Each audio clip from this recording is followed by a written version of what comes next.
What's up, y'all? Let's level up my overlay using Adobe Illustrator. I'll use the gradient tool to create the frame, drop down the effects, texture, grain, adjust the contrast a little. Nice. You can use the shape tool to make a mask for the game. Select both shapes, transparency, make mask, and deselect clip. Duplicate that to make the same frame for my camera, around the corners, and done. Easy clap. Hello everyone! Sorry about that. Boo-boo. ProjectKatana here. How's everyone doing? Tonight we are going to be playing the new Sega Genesis Mini. And I'm going to be playing the new Sega Genesis Sonic CD in Japanese. And I'm going to be playing. So yeah, this is the brand new Sega Genesis Mini. And so we're going to be playing through Sonic CD. We're going to have a lot of fun tonight. Got a couple, we're going to do amazing giveaways for this charity. So for every $10 we get, the corgi are going to be getting blueberries on camera. I mean, that's probably the most adorable thing ever done. For every $25 donation, I'm going to do 20 curls with 20-pound dumbbells, 10 curls each arm, and then for a $100 donation, we're going to be doing giveaways for some Sega stuff.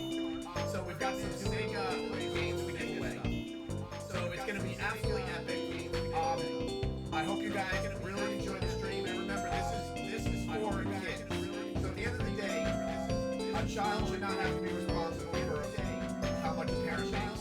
So Toys for Tots, for every dollar they make, 97 cents would go to helping kids get gifts this holiday season. And in the worst economic time that this country has had, in the last 15 years, for a charity to be still doing that on 97% going to this, going to kids, it's just epic. So, hope you guys enjoyed the stream. Stick around. We might have a special guest show up.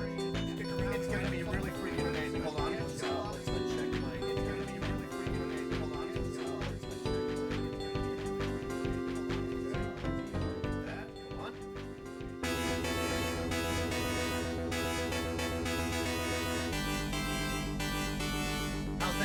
Is that better?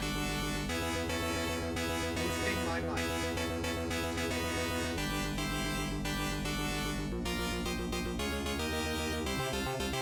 How's that?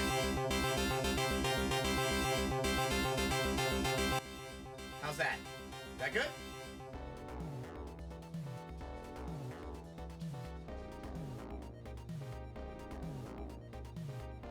A little better. Okay. So basically, nobody just heard what I said. That's awesome.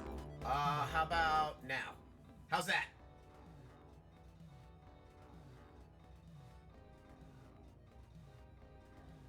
Wow. Okay, so we're gonna start over. Hi everybody, I'm ProjectKatana. We're gonna today we're gonna be playing the new Sega Genesis Mini. We're gonna be playing Sonic CD on the new Sega Genesis Mini. And we're going to have some awesome donation stuff today. So this is all happening because of Toys for Tots, who's celebrating their 75th year. So now there's no game audio. How about now? Game audio now? Let's just, before I do the spiel 3 times. So, there we go. Again, it's always something, you know, I always believe that once we get it working, it works. Until then, oh my god, that's Sewer Shark. That was the first game I ever got. So, tonight's charity event is for Toys for Tots, the 75th anniversary, and the 10th year anniversary of 12 Days of Indie. So, what makes Toys for Tots amazing is during the worst economic time in this country, for every dollar that Toys for Tots makes, 97 cents of it goes towards getting now kids that's my gifts. main man. Greatest co-pilot to ever shoot the tubes. Give him your best stuff, and he'll keep you flying. How's that? Maybe all the way to Solar City, huh? Are we good now? Showtime. I'm Falco. You'll be hearing from me. How are we looking now? Okay, so yeah, Toys for Tots, awesome, amazing charity, 75 years, 12 Days of Indie, 10 years of amazing charity, helping out Toys for Tots. 97 cents for every dollar goes to them. We're going to be doing some amazing giveaways tonight. For every time we get a $10 donation, the corgis are getting blueberries. For every $25 donation, I'm going to be doing 20-pound curls, 10 curls each arm. And for every $100 giveaway, we're going to be giving away, the amazing Sega was so gracious to give us some game codes. So it's going to be a lot of fun. That game is Sewer Shark. It's going to be amazing. But yeah, so we're going to be playing Sonic CD tonight on the brand new Sega Genesis Mini. I am actually wearing a Sonic hat. I'm just glad that everything is now working, that you guys can hear me. And let's get cracking. Oh, and we're going to have a special guest be calling up and hanging out with us tonight. So before we start the shindig, let me just see if that special guest is going to stop by.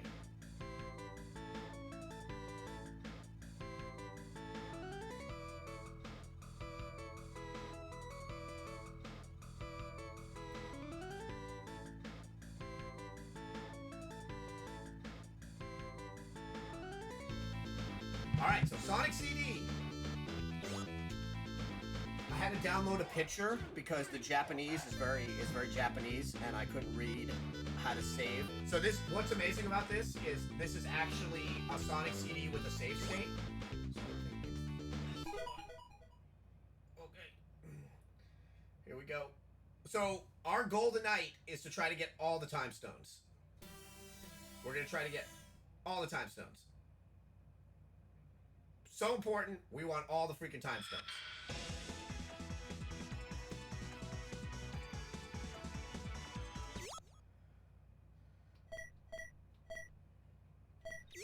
Nope. Wait, where's my picture? That's load, see? This game, there it is. Alright, here we go.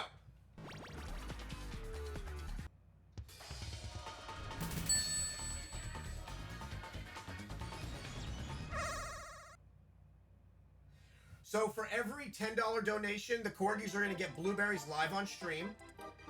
For every $25 donation, I'm going to be doing 20-pound dumbbell curls, 10 in each arm.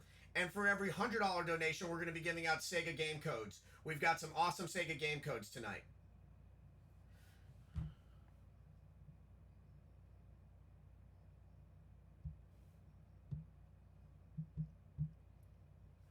All right, here we go. First level.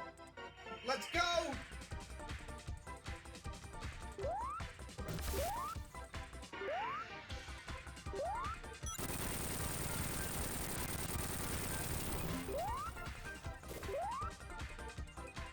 Careful. So I don't want to like brag, but I'm kind of like a Sonic speedrunner, meaning that I go really fast in this game but don't really accomplish much.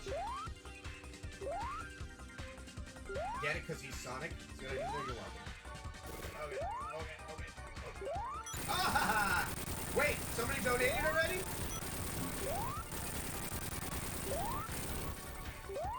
Okay, watch me work. Oh no, that was disconcerting.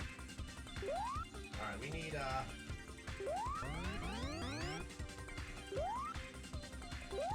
oh no, you're not tricking me.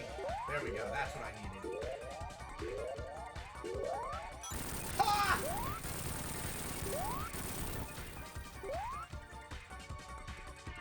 Y'all thought I was out! Oh god, I'm almost out.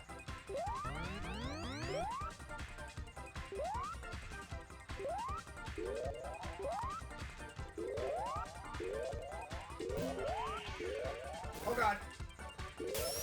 Come on! Oh!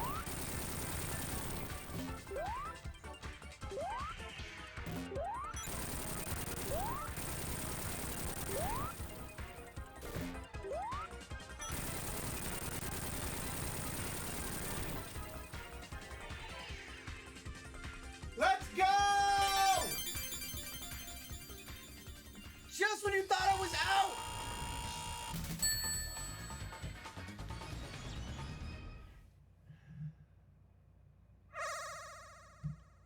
Okay, I gotta make sure I know how to save. I downloaded a picture, so I know how to save. That would have been awkward if that was like a real sketchy picture just now. Hold on. Let's save. Hold on. Okay. save is...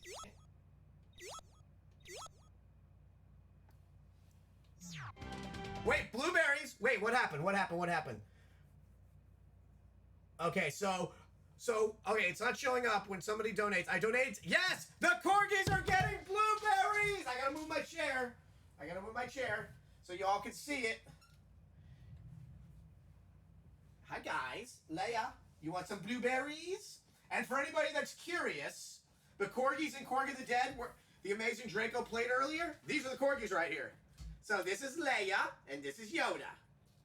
That is the biggest blueberry I've ever seen in my life. That's one for you, and that's one for you. Are you It's so big she walked away to eat it. Not you, though. You just ate that. Come here, girl. There's some blueberries. Hope you guys can see. There you go. Was that good? Was that good? Was everybody able to see the blueberries? Was everybody able to see? Okay, good. Everybody saw? Yes. Good. Can I move my chair back? Oh, God. Don't hit them. It's only awkward if you make it awkward. Okay, here we go. Oh, that would have stunk. Hold on. Oh, God. Controller, no. Fixed it.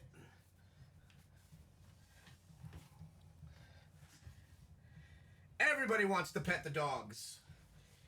So, yes, this system is brand new. So, fun fact, Sega has not produced a system since Dreamcast. And in the last 4 years, they brought out 4 new systems. This is the most current one right now.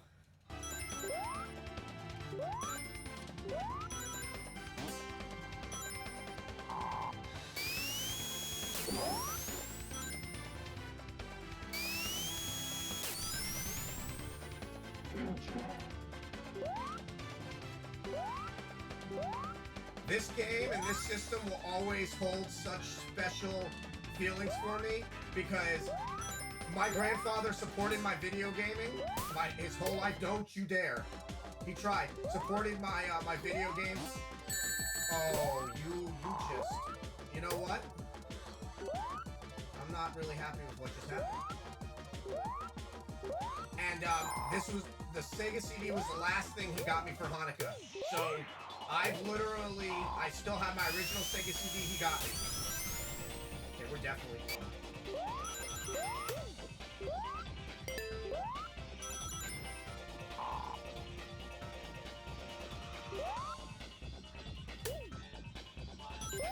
Okay, we need to get 50 rings, people.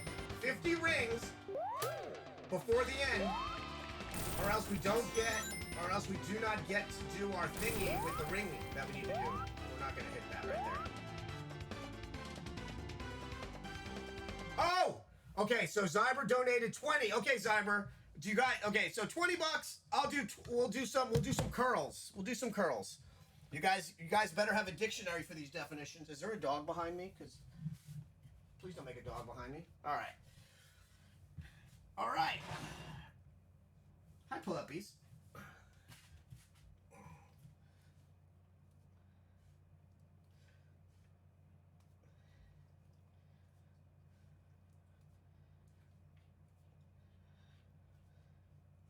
So we're doing 20.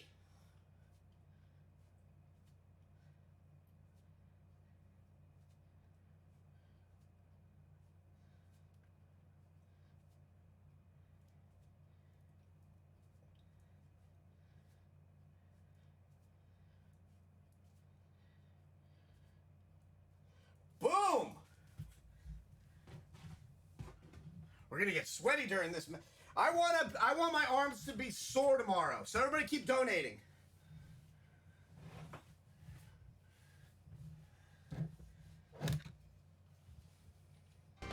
No, you don't. No, you don't. No, you don't. All right, we're halfway there.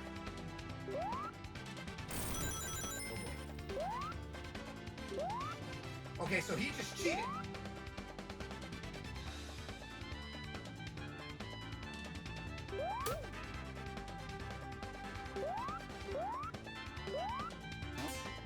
If I miss anybody, please let me know.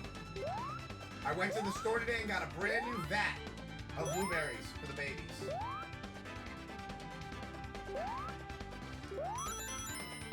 Woo!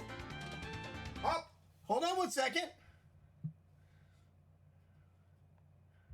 Hold on.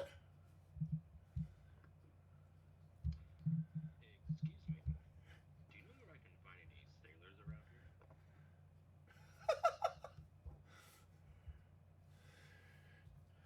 here? Hey, wait, hold on. Hello? Hello?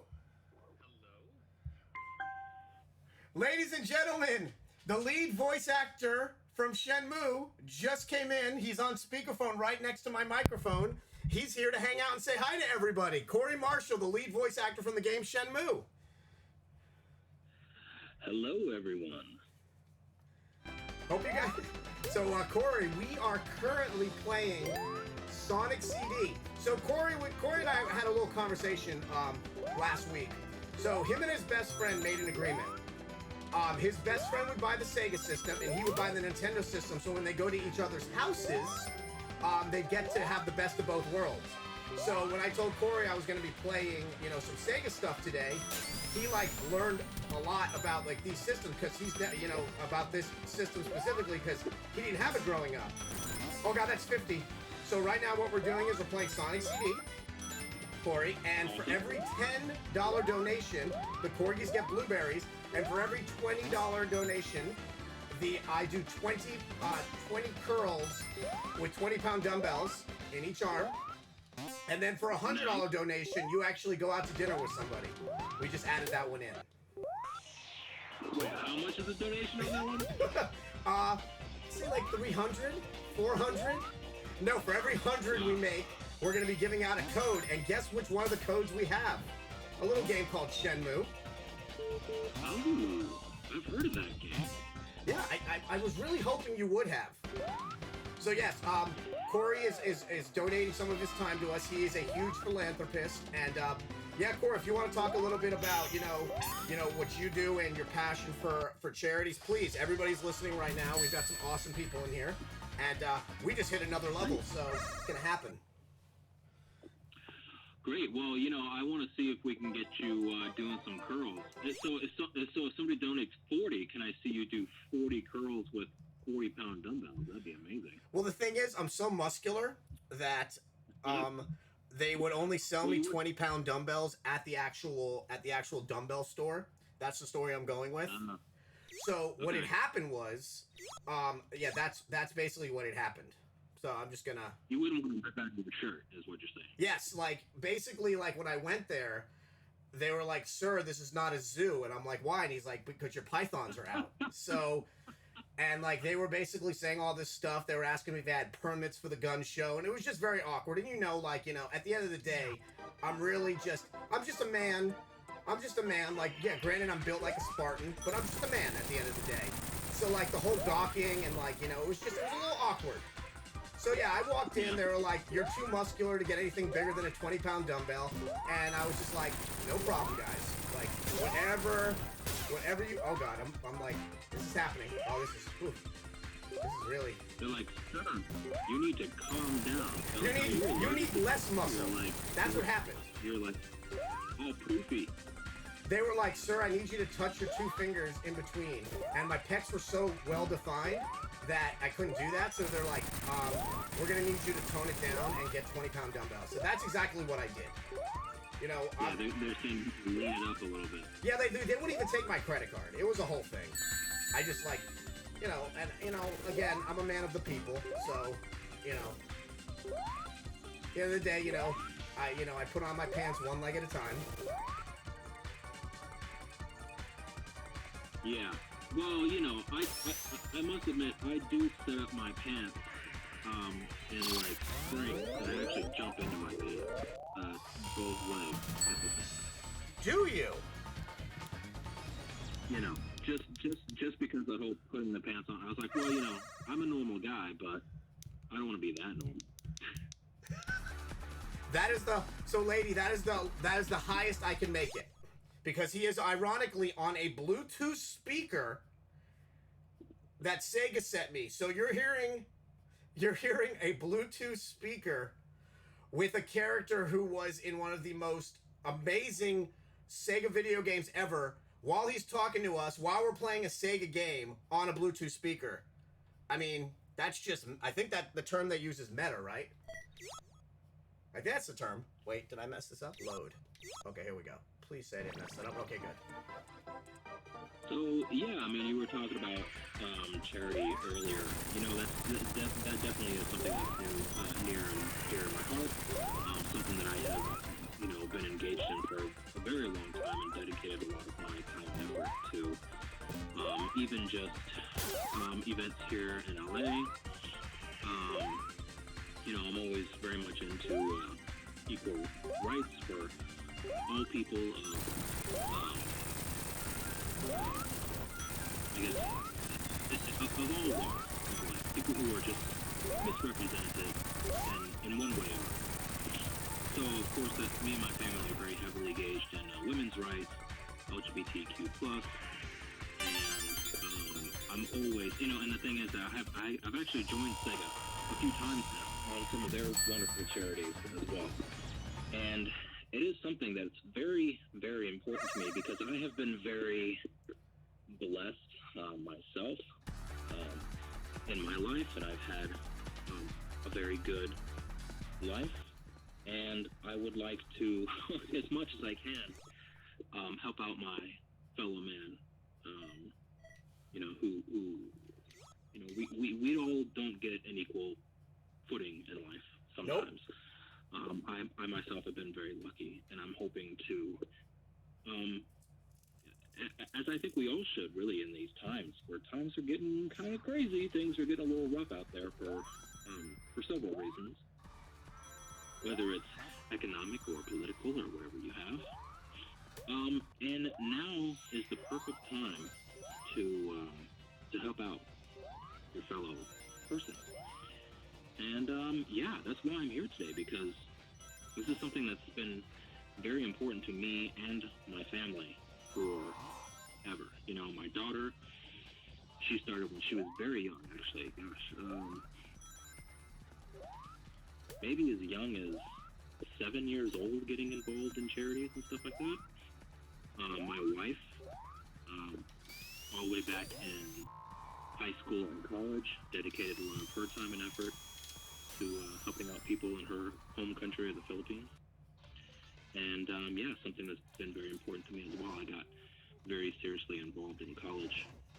In college, it was very much about the environment at the time, and yeah, dedicated a lot of time and effort to that. So yeah, these things are incredibly important to me and my family, and I'm just really happy to be here today. And I really appreciate you showing up.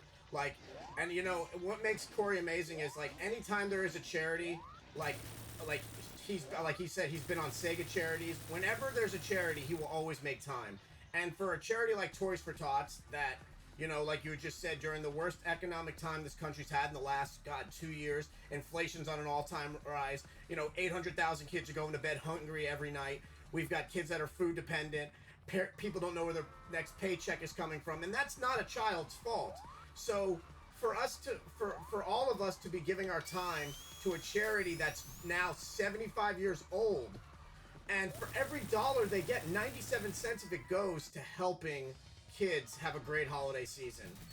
And like, yeah, that's just something like that is very, very important. You know, I think sometimes people don't understand where their charity dollars are going sometimes, and certain charities, I mean, you know, some charities are a for-profit charity, you know, and sometimes you really need to look out for that, and that is so important. When Toys for Tots can say that 97 cents of every dollar goes to helping these kids out, that is crazy good. A charity like this, so special, right, and so important, and definitely one of the best that you could possibly give to if this is something that you can find in your heart to help out with. And what also is incredible, and I've been telling you this is a marathon charity event. So you've got people like Indy, like you've got people that are literally doing the charity for all 12 days straight. Like, there's very little time where the charity's not actually happening. So you have people streaming all day through these days, and that's, You know, that's just putting their heart and like people like the moderation team, everybody setting up everything, all to help out kids to make sure they have a great holiday season. Like I can't, you know, that's why we're all doing this, because you know I fortunately was very blessed. I have amazing parents. You know, I was never without, and I think that actually had an effect on me, to the fact that I will do anything to help somebody, because I don't have pity, but I have empathy. I will never be sympathetic. I'll be empathetic. I can put myself in somebody's shoes, but not try to live their life and say, I know what you're going through. I can imagine what it would be like without making it about me, which is something that a lot of humans tend to do. They tend to, you know, take a tragedy and find a way to make it a little bit about them, and that doesn't really help people. And I've always believed that if you truly want to help and make a difference, do it. And like, you know, example today, I'll give you like an example. One of my really good friends, he's one of the earliest adopters of Korg of the Dead, which is a game that this amazing charity, how I actually met this charity, he's been an early adopter of Korg of the Dead. And today I see that he puts out on Twitter that he lost his best friend. And I know exactly what he was talking about. He's talking about his dog that he had to put to sleep because she was very sick. I called him, he said he couldn't talk, and the first thing I did was I said, I'm so sorry for your loss. And then I contacted our programmer. This was literally during one of the other streams. I contacted our programmer. I had Ty send me 15 different pictures of her, and we're going to put a statue of her into the game in the front of level 2 for the dog park. So I didn't make that tragedy about me. I did something so now his baby will live with him forever in a video game. That's what makes that. No amount of money is gonna fix his heart, but doing something like that, something selfless that can really help somebody out. That's what makes humans so glorious. Is we have that capacity to do something so good without worrying about ourselves. And if we all thought like that, we wouldn't have as many issues as we do in this world. So I always in Judaism we call it a mitzvah. I always try to do as many mitzvahs a day as I can, because a good deed is good for the soul, and it's good. It makes somebody's life better. And he was like, "Thank you so much. I'm crying now more, but it's because now my baby's gonna be with me forever." Like that type of stuff. Like that type of stuff is just, it's perfection. Yeah. So what's been going on, man? Like, what have you been doing to us on this amazing system? Tell us about it. What's going on? So as I told you, I pre-ordered this back in July. I've been waiting since July for this system to come out, and I knew about it because, you know, obviously I have a few friends that work at Sega, so they did make me aware of it before, you know, that something was coming down the pipeline. I just couldn't really talk about it. But they had mentioned certain things I had to keep secret, like the fact that Sonic CD was going to be on it, and that it was going to have save states. So the fact that in our lifetime, Sega is technically making systems again, and remember, the last system they made was the game that you were in, was the Dreamcast. So in the last 4 years, Sega has made 2 Genesis Minis, and then 2 portable arcade units, which are the ones in the, you know, the like the one that you get sent me yen for, the Astro City cabs. So when I found out that they were doing this, and it's incredible because it's not just, hey, we're just putting together a bunch of games onto this. No, like it's literally, we're gonna revamp the games, and we're gonna make this system, and we're gonna load on all these games that you can't get anymore. For instance, if you were to go to like a retro game shop and try to buy Streets of Rage 3, which I actually just had out here. If you were to try to buy, where the heck is my Streets of Rage 3? Here we go. If you were to try to buy a copy of Streets of Rage 3, that's my original copy from when I was a kid. If you were to try to buy this, it would run you like $70 because we're at a point now where everybody is back into like retro stuff. So Sega was like, here's what we're going to do. We're going to make a system. We're going to put all these awesome games on it. We're going to revamp a lot of them. And you're going to be able to buy that system for like $100. So I can literally now play games that yes, I own some of the games like Ristar, and you know, playing Sonic CD, Corey, with save states is amazing, and just seeing how much work they put into the system in our lifetime, we're seeing Sega systems be made again, is amazing. And yes, the fun fact about the Dreamcast, since last you said it was ahead of its time, it was the first time that Sega made a system that was on par with a piece of Model 3 technology. So it actually is a scaled down version of the Naomi cabinet, and that's why, like, when you played games like Daytona USA on it, Virtua Fighter 3 TB, they were so close to arcade perfect because of how ahead of its time it was. And what makes that so sad is when the Dreamcast came out, it had around 8 months of pure bliss, because that's before the PlayStation 2 came out.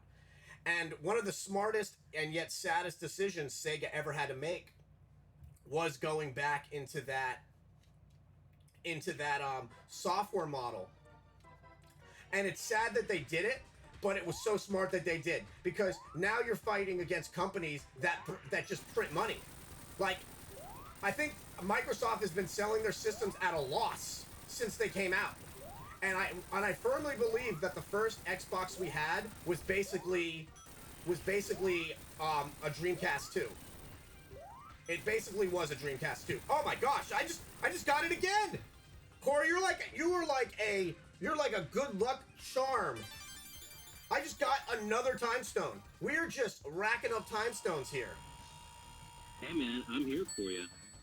Whatever you need. You need some time stones? Here I am, man. And what's funny is, so I didn't kind of want to admit this. So you know how, like, in Shenmue, there's the gacha toys in Shenmue. Obviously, you know this. You played it before it came out, so you know that there's, like, the gacha toys in it. And I was playing... Wait, did I mess up? I don't think I messed up. So yeah, I was playing Fantasy Zone. And you remember how you get the gacha toys in the game and you're like, oh, cool, what is this? I didn't know that... I had no idea that the 16-ton thing was from a game called Fantasy Zone. Remember, I always used to get mad when I got that in the gacha machine right by Arcade U. I was like, what is this? And then it happened in Fantasy Zone in the game I was playing yesterday, and I was like, oh, that just makes sense.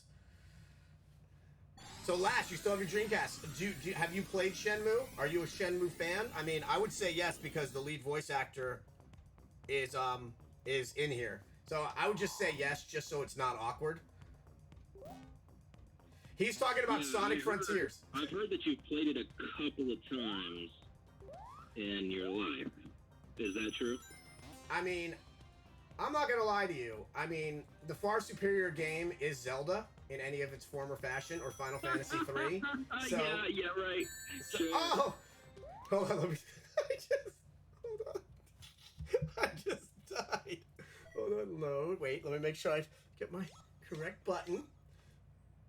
I'll say, so let me just say this for you. So Lash says, hey, I enjoyed Shenmue though.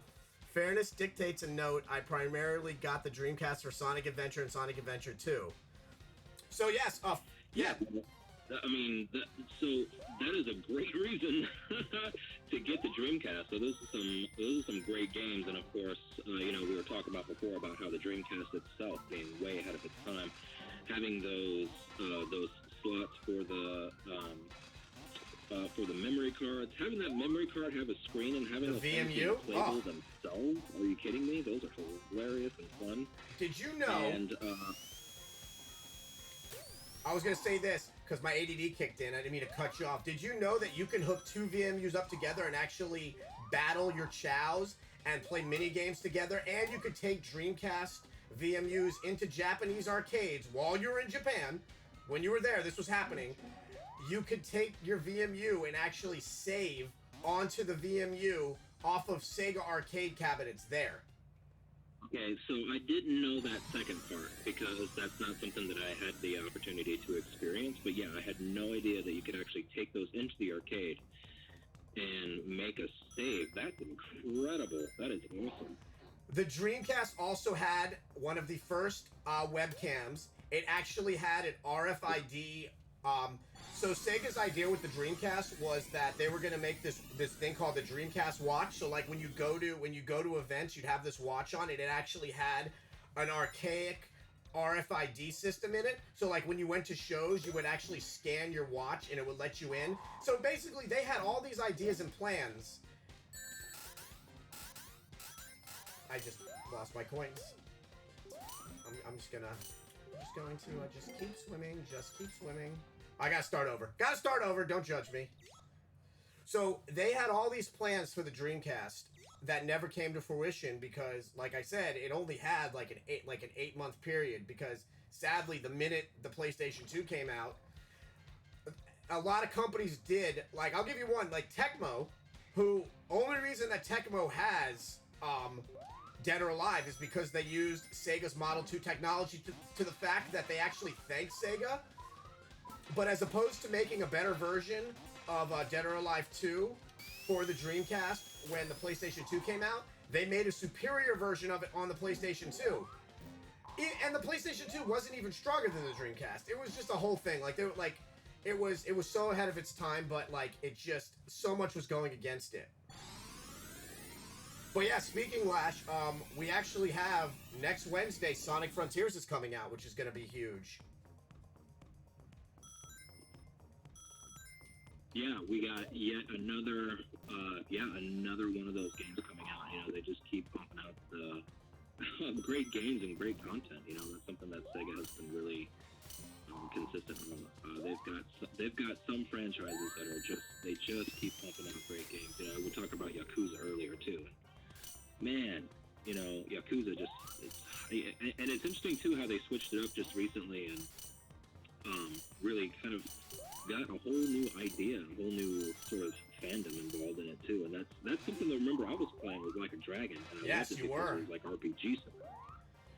Yeah, it was funny. When we were having our first, we were having like one of our. I have really bad ADD, so I was lucky to catch the streamer meeting where we were going through stuff, and I had mentioned that you were gonna stop by and hang out, and then people were like, "Is Yakuza based off? Is Yakuza? Did Yakuza come from Shenmue?" And I had to explain that like a lot of like the team that made Shenmue, you know, helped develop Yakuza. So it's crazy to see that Shenmue started it and. Like, you could see all those similarities. Yeah. Yeah, I know we had talked about this before, but for anybody who didn't hear it, you know, we had talked about it just a little while ago. But for anybody who didn't hear, yeah. So, Shenmue, the game that I had the privilege to be a part of, was Yu Suzuki's sort of brainchild, right? So as far as story and directing and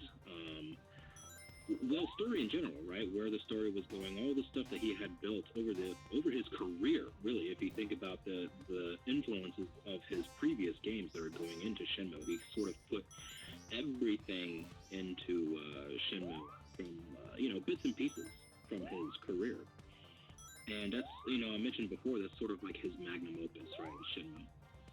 And but of course he had the whole team over there at Sega. He had a whole army of Sega developers behind him. And when they made Yakuza,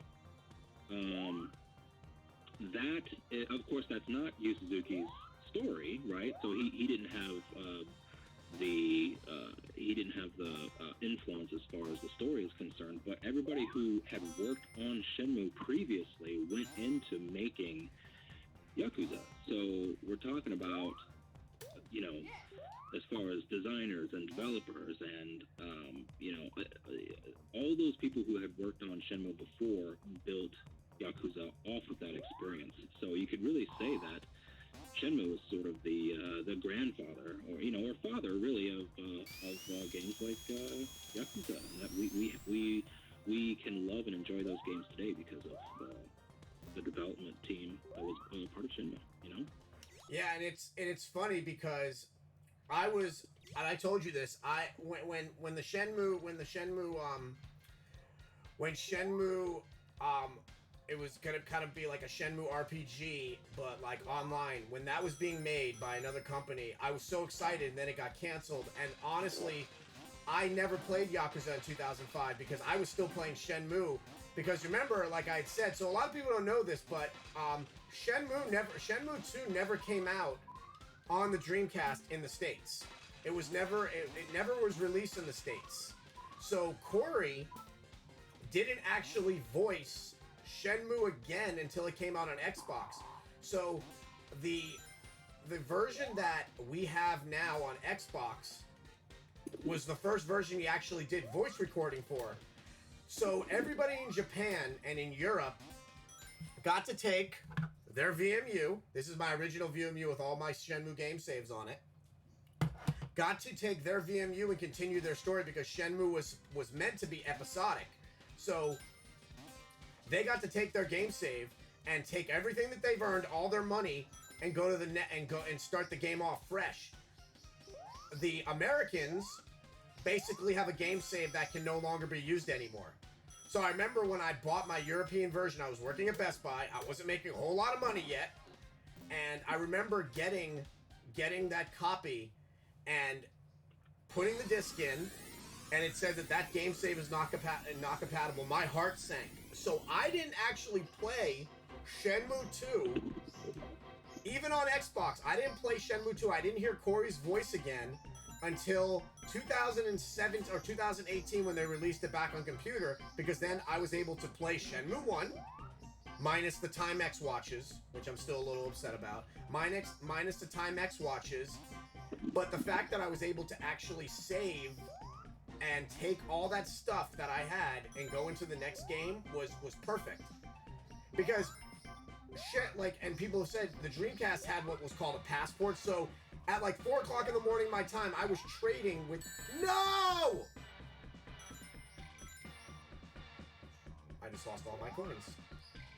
You okay there, Benjamin? You alright? I'm so mad. I want to, I can't hit anything in here because, you know, everything in here is so expensive. Did you call them coins? They are coins! Or rings. They're coinish. They're coin adjacent. So yeah, I didn't play, like, and it was funny because I was already working with, wow, they are coins. Coins have holes in them sometimes, they do.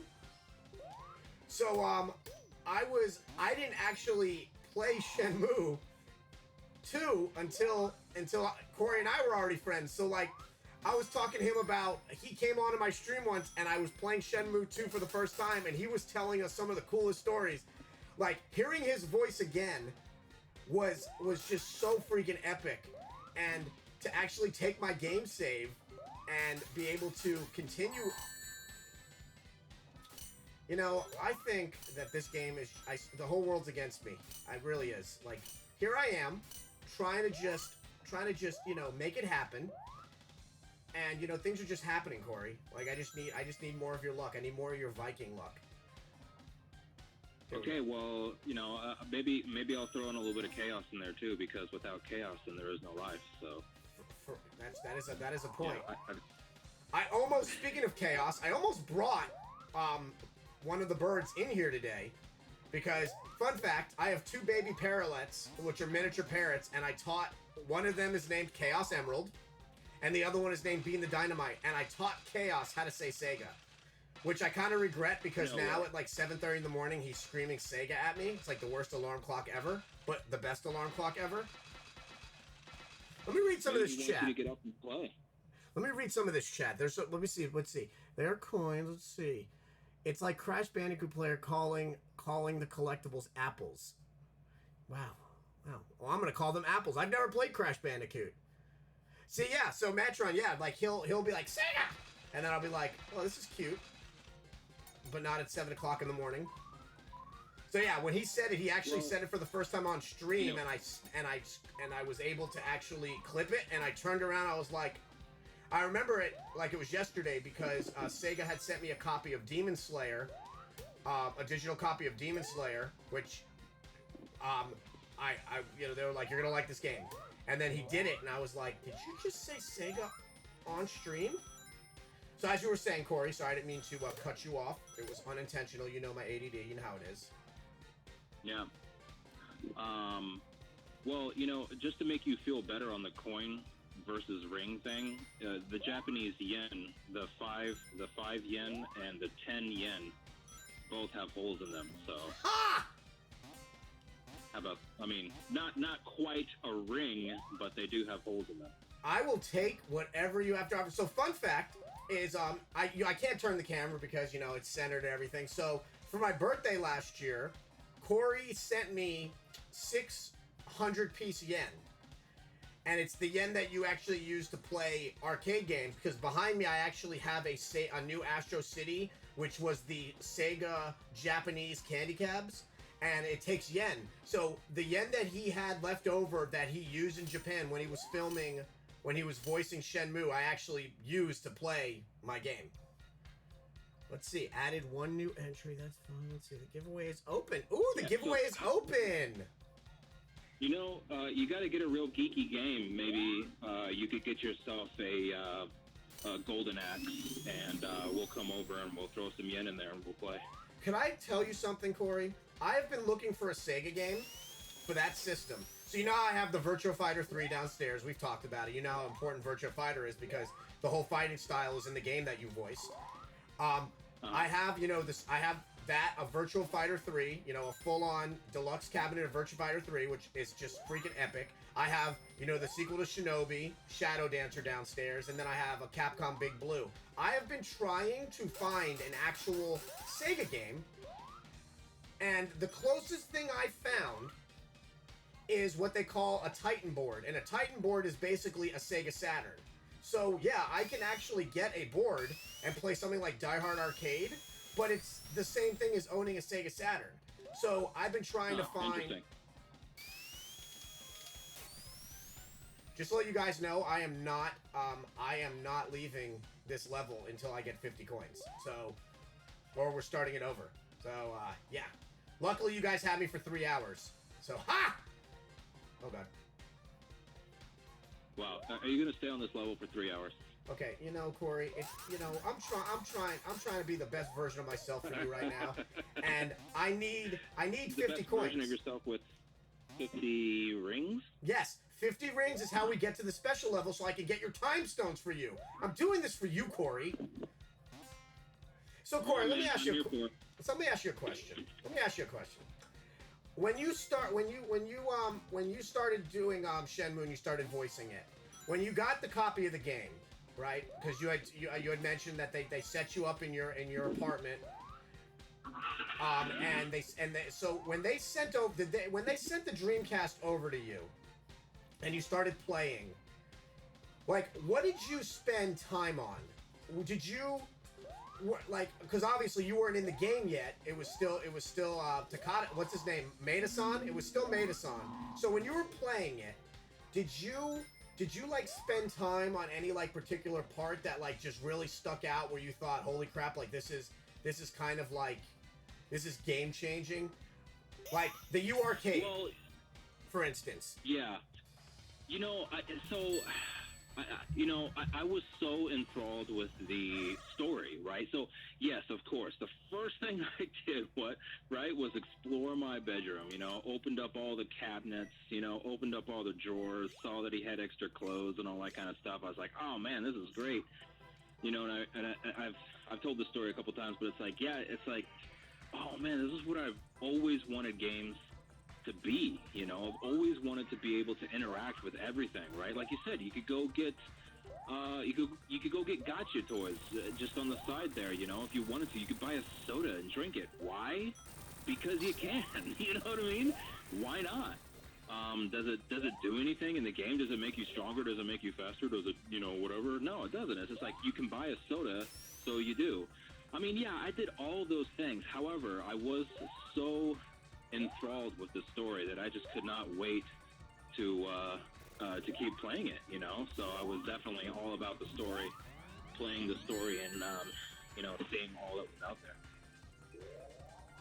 Okay, so I want to ask one more question.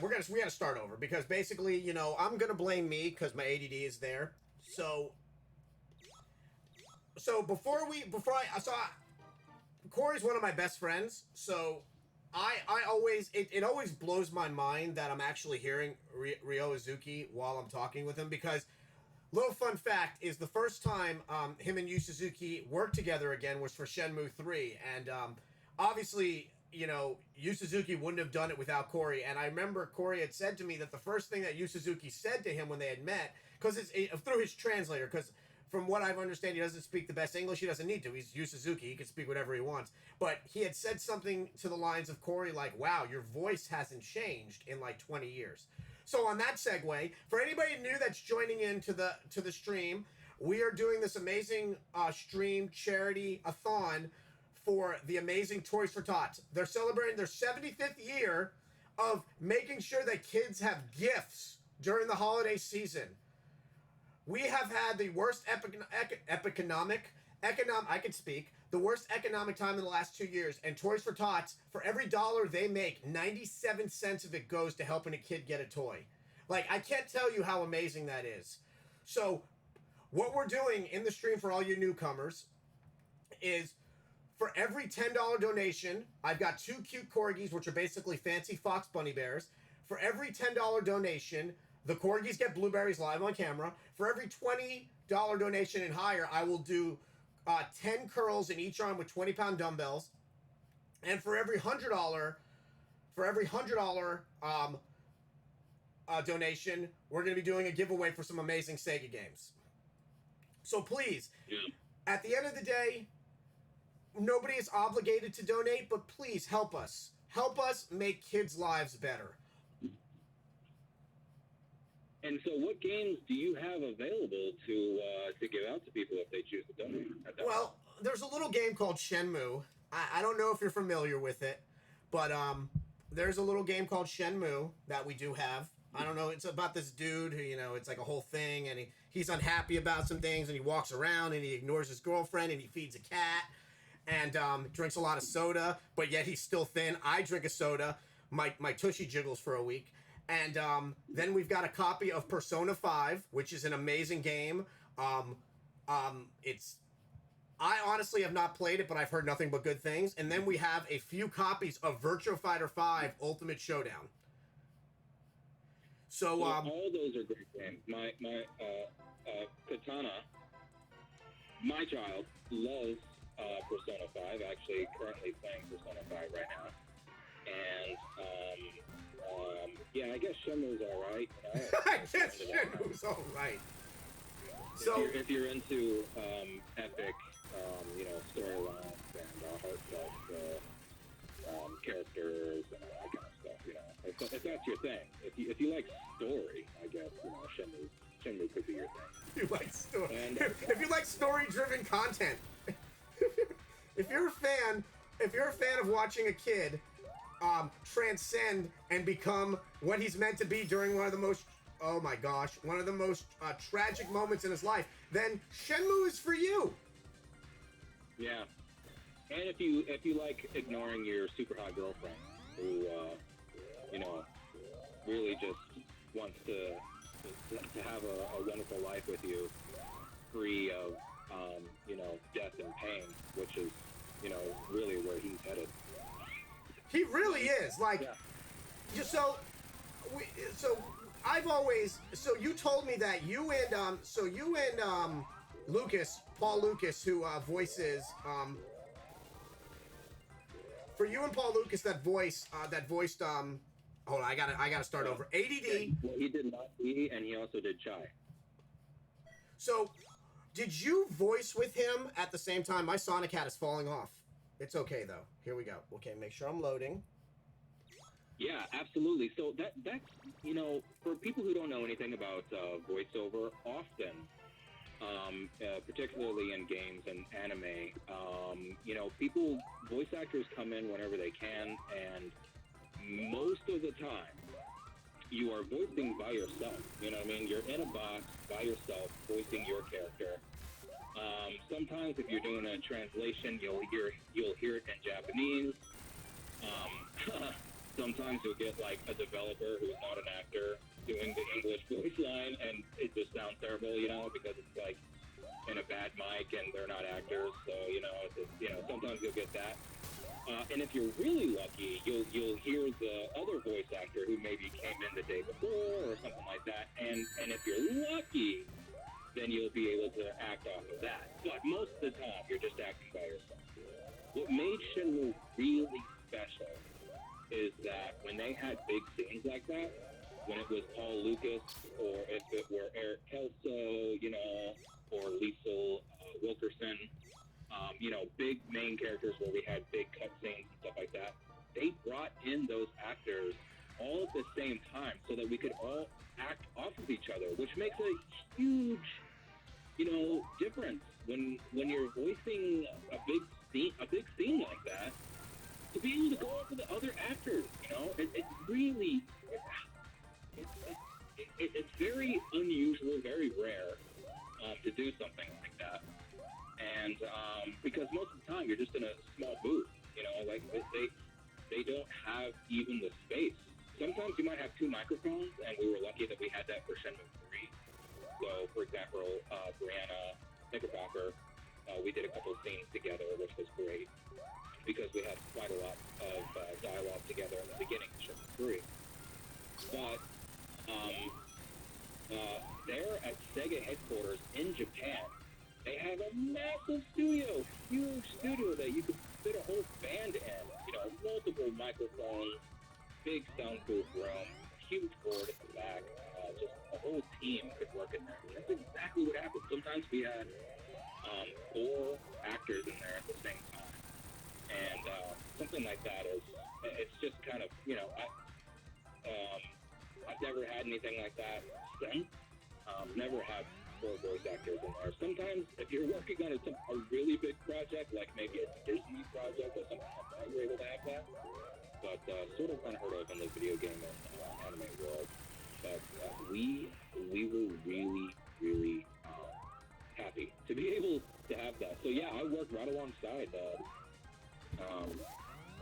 you know, the other voice actors, including Paul Lucas and some of the others. Yeah, it's great. It's a lot of fun.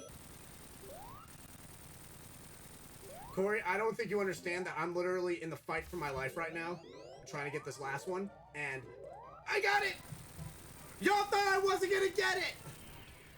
Whew! Corey, that was all you right there, buddy. That was 100% you. That was you talking about how amazing it was. How amazing it was that you got to work with all these amazing actors and actresses. Like, we just got the 4th time stone. Like, we just got the 4th time stone. Like, we're making it happen. Like, we're doing it. Like, it's happening. Oh, did you hear that Netflix optioned a, speaking of awesome stuff, Netflix optioned a new Sonic show. Oh, Yep. I did not hear this. So when did this happen? Not too long ago. It's actually like a thing. Like, we have a new Sonic show coming out, which is going to be epic.jpg. Did I mess up? Okay, no, I did. Wow, Yeah, so okay. we're getting, obviously, Ben... So I missed this one. Oh, okay. Yep, it just got announced. Okay, that's interesting. Are they going to do... I wonder... Oh, now I have to look it up. I wonder who's going to be doing it, who's going to be animating it, you know? Who's going to be voicing it? Oh, I'd love to know all that. It's not Ben Schwartz, sadly. I figured they would have got him for Sonic, but apparently he is not reprising the role of Big Blue. Of Gotta Go Fast, Gotta Go Fast. Yeah. Well, maybe Yes, we I said... get one of your parakeets to do it. Oh my god. First off, you just insulted them. They're parrotlets, not parakeets. You should know what your nephews are. They're actual full-on parrots.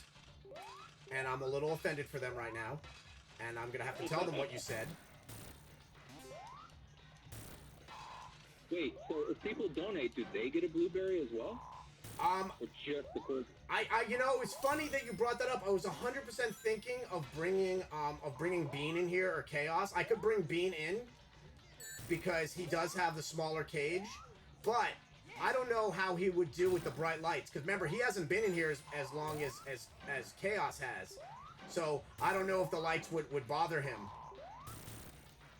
He's still so sweet though. Like, Chaos is sweet and he's my boy, but Bean is still a baby, so he like lets me do things like pick him up and hold him. Chaos has gotten to the point now where like he'll let me pet him and he'll want his pets in the morning, but it's not the same. Like, I could straight up pick up Bean and like just cuddle him because he's my little man. Chaos used to hang out the string from time to time, didn't he? What happened? Used to hang out on your shoulder? I thought that he did. He used to, and then he stopped. Like, he won't even let me take him out of the cage now. He's gotten so... He just likes his cage. They're very unique. They're set in their ways, but they're smart. Like, they just did a new study about birds, and they determined that parrotlets are actually the smartest out of any of the birds for problem solving. So they know when it's time for their millets. They know so much. Like, when it's time for their millets and they see the bag, they start like pacing back and forth for the bag. It's hilarious how smart they are. They know when it's time to get blueberries because they get blueberries too. Every morning they get 2 blueberries. I change their water every morning because God forbid they use their actual bathing tubs that I bought each one of them. They refuse to do that. They literally bathe in their water bowl.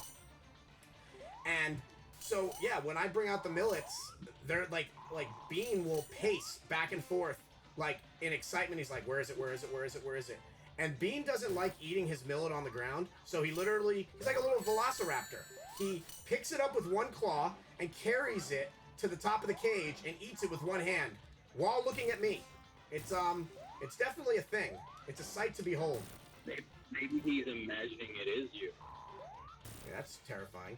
Can you imagine if, like, I can't even say, I was just going to say, can you imagine if parrots were, like, human size and that's just a raptor? So, no, I don't want to imagine that. Like, parrotlets, parrotlets, other 4 or 5 feet, and this is a you. They know much. I don't know when they announced it, Patreon, but it's greenlit now. But yeah, it's crazy, Corey, because parrots are direct descendants from theropods, which are raptors, and chickens are a direct descendant from T-Rex. So literally, when you're eating a dino nugget, you're legit eating a dino nugget, which is hilarious. Yeah. Underwater levels Well, of I the think it's also interesting that, you know, when you have a plastic dinosaur, it's made out of old dinosaurs. Oh my god, it is made out of... Oh my gosh, that's hilarious. So, the best Sega sound ever in history, and I'm sorry, I know this is the last dart is my favorite line in any video game, but the sound that Sonic makes when he gets the bubble is the best sound ever. The whap whap, whap whap, whap whap. So yes, Corey, I am, you know, and remember, we're going to be doing, I have the pleasure of streaming, 3 days during this event. And, I'm going to be playing Shenmue, one of those events. And, I'm going to be trying for the world record in darts. I'm trying to hit 725, apparently is the world record. Now, I'm already flirting with, like, 400. I don't think I've even gotten close to 700. Well, here's the thing. I think I've gotten 6, you remember? 15 or something like that? Well, here's the thing, Corey. I'm a phenom at darts because I frequent bars a lot. Actually, I've been to like a bar twice in my life. But in U Arcade, I'm an expert. So I'm in hopes that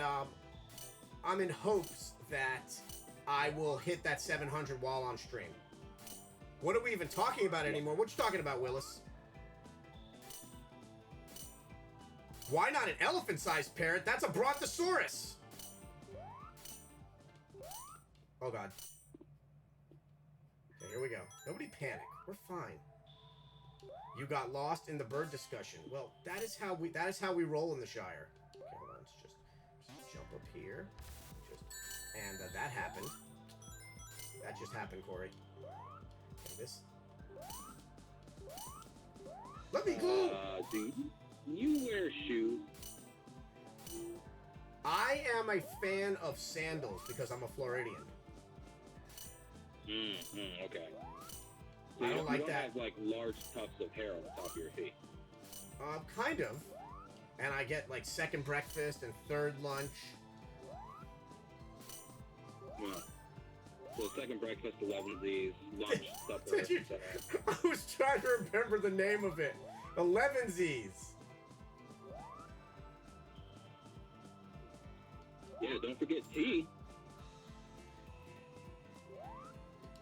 Guys, I figured that out on the first try. Did you see that? Okay, this thing has to let me in. Okay, how do I, okay. Okay, does anybody, I got a question for Corey. Apart from gaming and working out in martial arts, what other hobbies do you spend time doing? Yeah, so that's just, you know, I am a lifelong student of martial arts. I actually do have a Thai, Muay Thai place next to me that I'm really seriously going to start contemplating going to. Actually, I want to do both Muay Thai and there's Brazilian Jiu-Jitsu next to me as well, Gracie Barra, Brazilian Jiu-Jitsu. Oh, the Gracies started in California after they left Brazil. So, yeah, there's some good schools out there. Yeah, so I think that's probably going to be my next thing. But, yeah, you know, people probably, if you've seen my Instagram or anything like that, you guys know I like to hang out in the gym. So me and my wife go to the gym at least, you know, 5 days a week, just, you know, chilling. You know, just taking pictures, really. We don't lift weights. Yeah, that's what I figured. Like, I was like, why? Like, so, like, I'll see Corey's Instagram, and I'm like, but these aren't pictures of you. And he's like, yeah, like, we just go there to admire. And I'm like, it would be creepy, but you know what? I'm with you on it. So, like, you know, it's just, you know, you're just exploring the human form is what we're going with. I just go to the gym to use the hot tub. Actually, I have to post more of me actually lifting, so people know that I do go there and I lift weights. But, you're like, don't tell people that I look at people at the gym. Don't do it. But I'm a big outdoors guy too. You know what I mean? I love to spend a lot of time outside, hiking and camping and all that kind of stuff. In fact, over the winter, we're going to go up and spend some time up in Yosemite. This time we're going to get a cabin. We're not going to be staying outside because it'll be effing cold. Yeah, it'll be like ice and snow. But we'll spend our time, like, you know, doing some trails that are open, and we'll be doing ice skating and hanging out over at the Owani. Well, that sounds terrible. I mean, that sounds awesome. I mean, I could do all of that in Shenmue and not have to worry about bears. Wait, hold on. Yeah. Wait, oh. Well, how are you going to be able to learn to fight off a bear if you don't actually encounter them in the wild? You know? I mean, all I'm saying is, like, see, here's the problem. I was actually. It's funny you brought that up because, you know, we talk about a lot of stuff, but you need to get out of my head. I was actually thinking about this earlier. I think the problem with bears as a whole is they look like something that should be pet, and that's my toxic trait, thinking that I could legit pet a bear. I think that's the biggest problem with bears, is I firmly believe that if I encounter a bear in the wild, it's going to let me pet it. And that goes for, like, sharks, because I think sharks are adorable, too. So if I see a shark in the water, even if it's, like, running at me, or, well, not running with its fins, which is just swimming, I would think that it would let me pet it. Like, and that would go for gorillas, too. Like, there's just way... I'm sure the shark would let you pet it right after it took your leg, or like right before it took your leg off. See, but that's the problem, Corey. Like, you look at some of these animals and you're just like, I'll give you another example. Cheetahs. Cheetahs are so cute. Cheetahs are adorable. Lions are basically big cats with a fluffy mane. They look very pettable. Yeah, well, I mean, look at your pets. You know, they kind of look like tiny, tiny cute animals. But if they were really big, then they'd probably eat your head. You know, it's funny that you just brought that up. So, have you ever watched American Horror Story? I don't know if you have. Have you ever watched American Horror Story? Any of them? Oh, absolutely. Okay, so I was at a convention once. I was doing a Funko convention, and one of the celebrity guests was Ma Petite from American Horror Story Freak Show. You know, she's the world's smallest lady. She's adorable. She's like, 20-something, I believe, at that point. And she was walking around, and not walking around, but she has a handler. See? Lions are cats that have dangerous mittens. See right there. If not cute, why friend-shaped? So, crazy thing happened, right? I'm Yoda used to go to all the conventions with me, because that's just how we used to do it. Yoda would do all the conventions with me, and, you know, it was great. So she came over to our booth looking for her Funko Pop, because her Funko Pop is her with, like, the main character from American Horror Story Freak show. So it's her Funko Pop. And I had like 4 of them, but I had sold them, you know, way earlier in the event, because, you know, people wanted that pop for her to sign, you know. And her, like, literally somebody is carrying her around because she's a little lady, and she asked to be put down, and then Yoda comes out from under, he was sleeping, he was passed out under the booth. So Yoda comes out, and you've seen Yoda. Yoda's just like a big, sweet, like, teddy bear. Yoda literally looked like a Saint Bernard compared to her. So Yoda, like, starts, like, walking over to her and gets excited because he thinks that it's a child and he loves kids. And she let out a bellow, like a scream, and I felt so bad because I'm thinking, at the end of the day, that dog, who is at that point 33 pounds, could have mauled her. It was bigger than her. So yeah, like you had just said, like, that's a perfect example of something being... You freaked her out, and she had a moment of, oh my god, I might die, and it's all your fault. Yeah, and it was a corgi. So imagine, Yoda is now 40 pounds because it's all muscle. It's all muscle. And he scared this lady to the fact where she, like, started screaming, and, like, her handler, who was legit her handler, had to pick her back up, and then she was like, do you have any of this pop? And I was like, no, ma'am, I'm sorry, I sold all of you earlier. She thought that was funny, she giggled, and then she just walked off. So I can't figure out this part, Zyber, and I don't know what I'm doing wrong here. So I'm gonna need to phone a friend. I feel like I'm doing it right, but then I feel like I'm doing it wrong.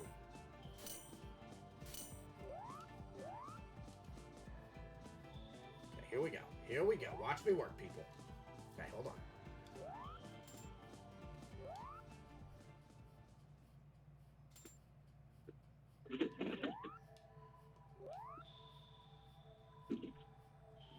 Oh my gosh, I was literally going the wrong way, guys. So, I was going the wrong way, and nobody said anything. I was just seeing if anybody... Like, I knew that, obviously. I was just testing to see you guys, if you guys had Sonic CD knowledge. It's totally not true. I can't back that up. And I guess everybody failed, is that what you're saying? Yes. Basically, I was just seeing if people would just pass the test, and they did not. See, look how smart I am. I'm so bright, you should call me Sonny. So what do you got planned tonight, Corey, besides hanging out with us for a little bit longer? What are your plans tonight? Oh, well, you know, I'm still dad. You know, I'm still doing the dad thing, which I love. Katana is in the Nutcracker this year, and she will be performing on point for the first time. So for anybody who doesn't know ballet terms, this means that she'll be dancing on her toes. You know, we've all seen ballerinas dancing on their toes. Katana will be doing that during a performance for the very first time. Yeah, this December. So again, she'll be performing Snow. There's a scene where the Nutcracker takes our main character into another world, and the snowflakes come down. And it's this wonderful scene where all the ballerinas come out and they perform this beautiful dance. And this is important because it's kind of a rite of passage for all young ballerina girls who. I mean, like when I say rite of passage, it's kind of like this is almost. It's kind of like, oh, well, this is where you become a real. Like a real ballet dancer. It's like when you do other performances, you know, you might be soldier or you might be the party girls or whatever, but yeah, when you perform this dance, it's kind of like, okay, well, this is it. This is me going into my career now as a, you know, hopefully to pursue it professionally. I know some you know don't go on, but this is what Katana has decided that she wants to do at this point. Wait, so let me ask you a question. So you're also a little known fact. Corey is also a professional dancer. Do guys have to dance on their toes too, or is it only a girl thing? Not typically, and something that you would see in America, you know, in the United States, or France, or Great Britain, or anything like that. Now, what happened a long time ago, traditionally, is that men would do this, but this is like Russian folk dance, where men would go up, not on their tiptoes, but they would do this thing where they would roll over the top of their foot. And that's a traditional Russian folk dance, and it's just crazy that they have, you know, the type of shoe that they still wear today is a shoe that they would wear similar to what they would wear back then. And we're talking, you know, over 100 years ago, and traditionally for several hundred years.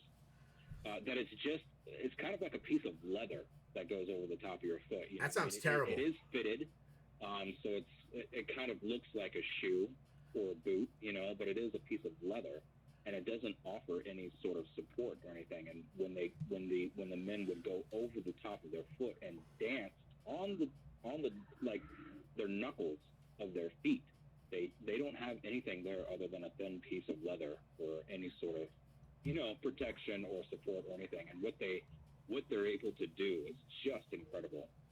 And then, you know, there's a long sort of history and graduation with the toe shoe or the ballerina shoe as we know it today. And young women started to make their own shoes to be able to give them the support that they wanted to be able to dance on the top of their toes as well. And then it sort of grew from there. They wanted to spend more time on the top of their foot, not just like a pose. You know, they wanted to actually do turns and, you know, spins and that kind of thing on the tops of their toes. So they started, you know, putting a box in their shoe and trying to pad it with, you know, with wool or whatever they had available. And it just grew and grew from there. And there's actually a very fascinating history behind that as well. If anybody ever, I'm sure there's lots of YouTube channels about it, but yeah, it's actually a pretty fascinating history about how women sort of developed their own shoe and really perfected being able to dance actually on the very tips of their toes. So when they dance, they're literally, you know, dancing on the tips, you know, where your toenails are and everything. I have lost several toenails in my day, but it is so common for young ladies to just, you know, to lose toenails all the time. But they have really perfected this toe shoe now, and it's just absolutely the pinnacle of any sort of dance. I love dancing of all kinds, but I can tell you from experience that ballet is by far the hardest. Now, and I am not kidding you. So I've played American football. I've done stunts. As you mentioned before, I've done martial arts since I was 7 years old. I've done a lot of physical, very hard physical things in my life. And the hardest thing I've ever had to do in my life is ballet. And it is no joke. It is a hardcore performance, and it is not for the faint of heart. You have to be made of sterner stuff to be able to be a professional ballet dancer, male or female. So it's funny you brought up, you know, Russian dancers. When I started doing jiu-jitsu in New Jersey, one of my jiu-jitsu partner was an ex-character dancer in the Russian ballet, and his mom was like one of the biggest character dancers in the Russian ballet. And I remember he was telling me that like there were so many rules for them. Like so, like when he retired from ballet, the first thing he did was get tattoos because because they weren't allowed to have tattoos. And I remember I used to try to do anything, like I would put him in omoplatas, gogoplatas, arm bars, knee bars. This dude was so flexible because of the gruelingness of ballet that like nothing ever affected him. It was infuriating. Like he would just laugh when I put him in things. I'm like, dude, your arm is upside down. He's just like, in Russia, we do ballet. That was like his thing. And like I could just never understand it until you explained it, why it was so grueling. And like just, yeah, and I remember he told me, he's like, yeah, the first day I quit, right before I left Russia, I went to my friend who ran a tattoo parlor, and I got like a half sleeve, and it was just crazy. He was like, they were so strict for, you know, having any type of like identifying marks on you as a ballet dancer, and I was like, I guess. Well, I mean, not only that, but once you're chosen for something like that, I think probably people could compare it to, you know, what K-pop stars have to go through, as far as you know, as far as control is concerned. So they control everything. You know what I mean? They control what you eat, when you sleep, where you go, who you hang out with. And you know what I mean? Like, they literally control everything in your life, because in Russia, it's like, once you're chosen for that life, it's like being an Olympian, you know? That's why Russians are so good at chess.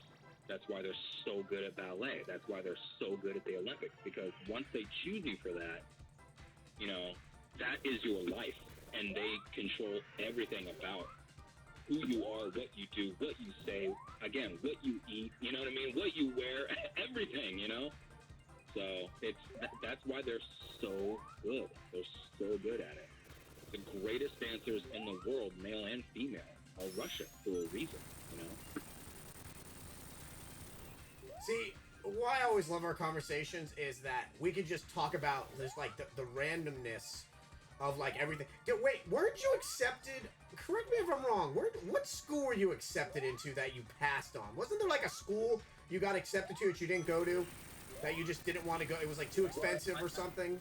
I auditioned for 4 different schools. Cal Arts here. Actually, ironically, I live next to Cal Arts now. SUNY Purchase, which is the school I ended up going to, State University of New York in Purchase, just upstate a little bit, and Juilliard and NYU. I got accepted to all of them except NYU. I did get accepted to Juilliard, but I ended up passing on it because they didn't give me a scholarship. And as you can imagine, Juilliard is very expensive. It's a great school, but it's just, you know, it's a lot. How expensive is it? SUNY University of New York at Purchase has a fantastic dance program. Some of the best teachers in the world, from the original, you know, modern school to all the best people, like principal dancers from American Ballet Theater, New York City Ballet. We had, France and Russia and everywhere else. We had some of the best teachers, and they gave me a scholarship. So I ended up going to SUNY Purchase. Yeah, so I ended up passing on Juilliard. How expensive was Juilliard? Oh, yeah, good question. I think it was...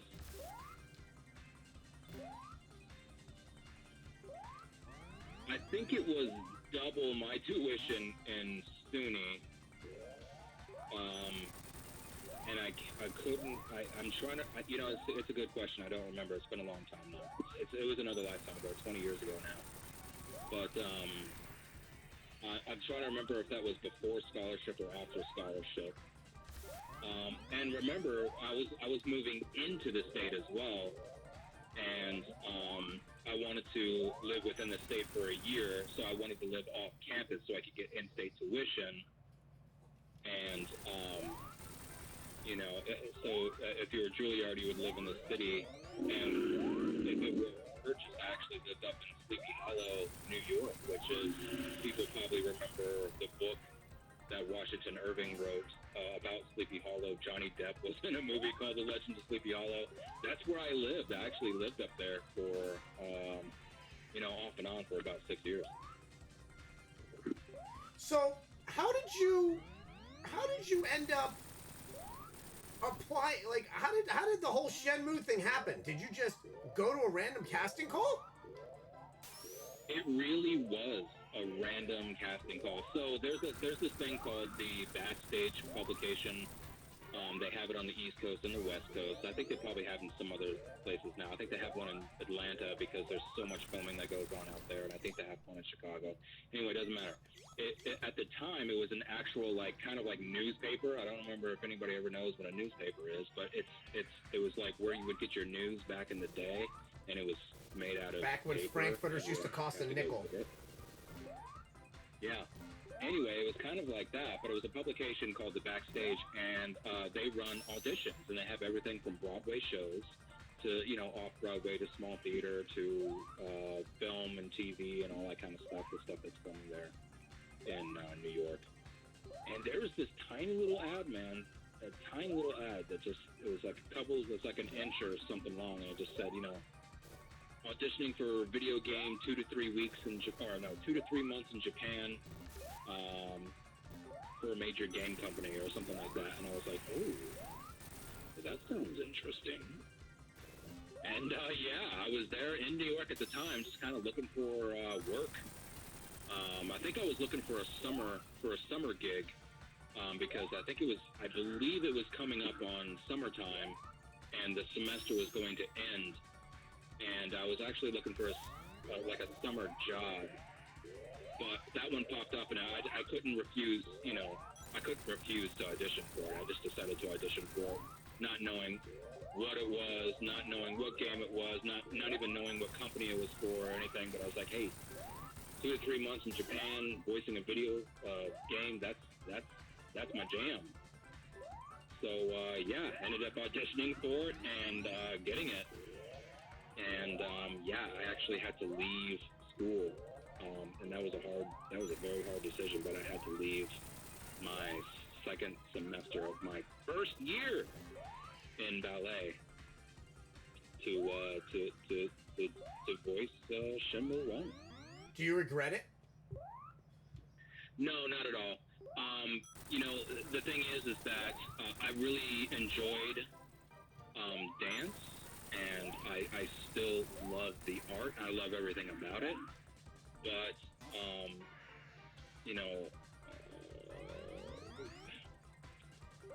being in the art itself is a big passion of mine. And it doesn't necessarily mean, you know, that I have to do one thing or the other. I think I ended up talking about this to a friend of mine. But I was trying to explain that I love performing. I love, you know, acting. I love all these things. But it doesn't necessarily mean it has to be theater. It doesn't necessarily mean it has to be dance or voiceover or whatever. I enjoy the art. You know what I mean? I enjoy storytelling. I enjoy giving a piece of myself to other people to enjoy. You know, whether it's to make them, you know, cry, whether it's to make them laugh, whether it's to go on an adventure together. I love being there for people in any art form. But I have to say, being a part of Shenmue was very special to me. And yeah, I don't regret it at all. It was a very hard decision because I spent a lot of time, effort, money, and, you know, blood, sweat, and tears getting into purchase and all the, you know, like I said, the effort to be in ballet is just monumental. But Shenmue is very special to me. It's first of all, I love video games. I'm very passionate about video games. I play video games every day. You know what I mean? And for some people, it's to have a good time. For me, you know, being a part of the industry, it's a part of me. You know what I mean? So I know that is. I know that's something that drives me a lot. Okay, for example, you know, when I was doing dance, right? I would go home beat up and bruised and exhausted, and all I wanted to do was like maybe play Risk with my friends or something. But some of my ballet friends would go and watch a ballet, you know, or I mean, they would go and watch ballet on tape, and they'd watch one of their favorite ballerinas or something like that, and I'm like, oh my god, Jesus Christ, I just danced 12 hours. Oh, I don't want to think about ballet for the rest of my life, and you guys are going and watching, you know, Giselle for the 100th time, you know what I mean? And I realized, I was like, oh man, you know, like, I realized how passionate and how much ballet meant to them, and I was like, okay, that's definitely not me. You know what I mean? I was like, I really just need a break for a minute, you know, because when you're dancing, your classes, and then you got rehearsals, and then you got a performance, and then you got, you know, it's just like, oh my God, you're dancing literally all day, and all I wanted to do was just chill. And they, yeah, like I said, they went and watched a performance that they've already seen, you know, 100 times. I'm like, holy crap, that is passion. That's passion. And I didn't have that. You know what I mean? I thought, okay, as far as ballet is concerned, I'm done for the day. But they weren't.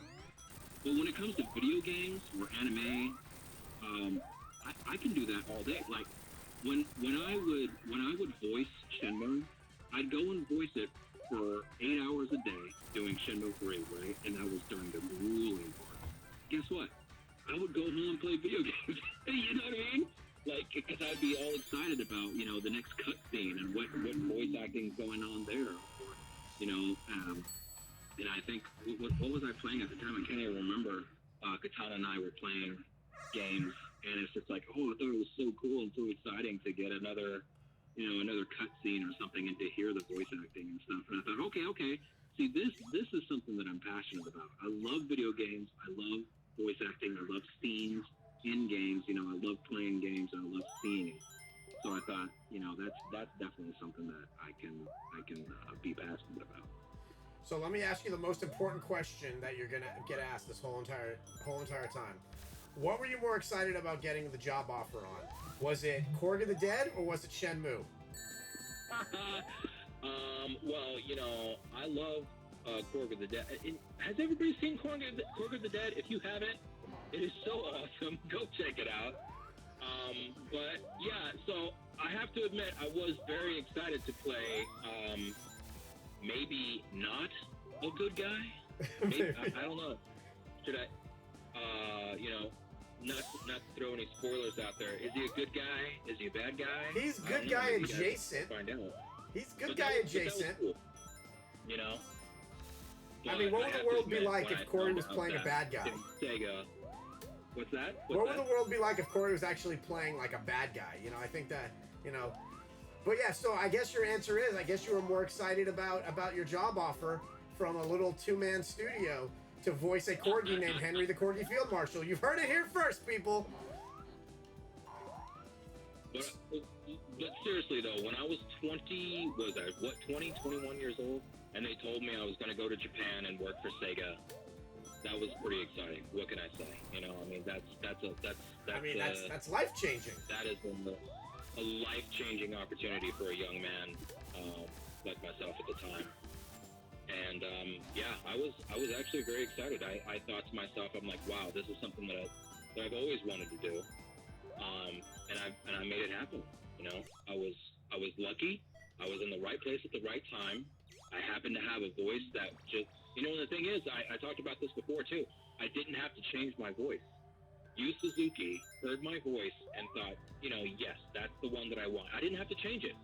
He just happened to like the sound.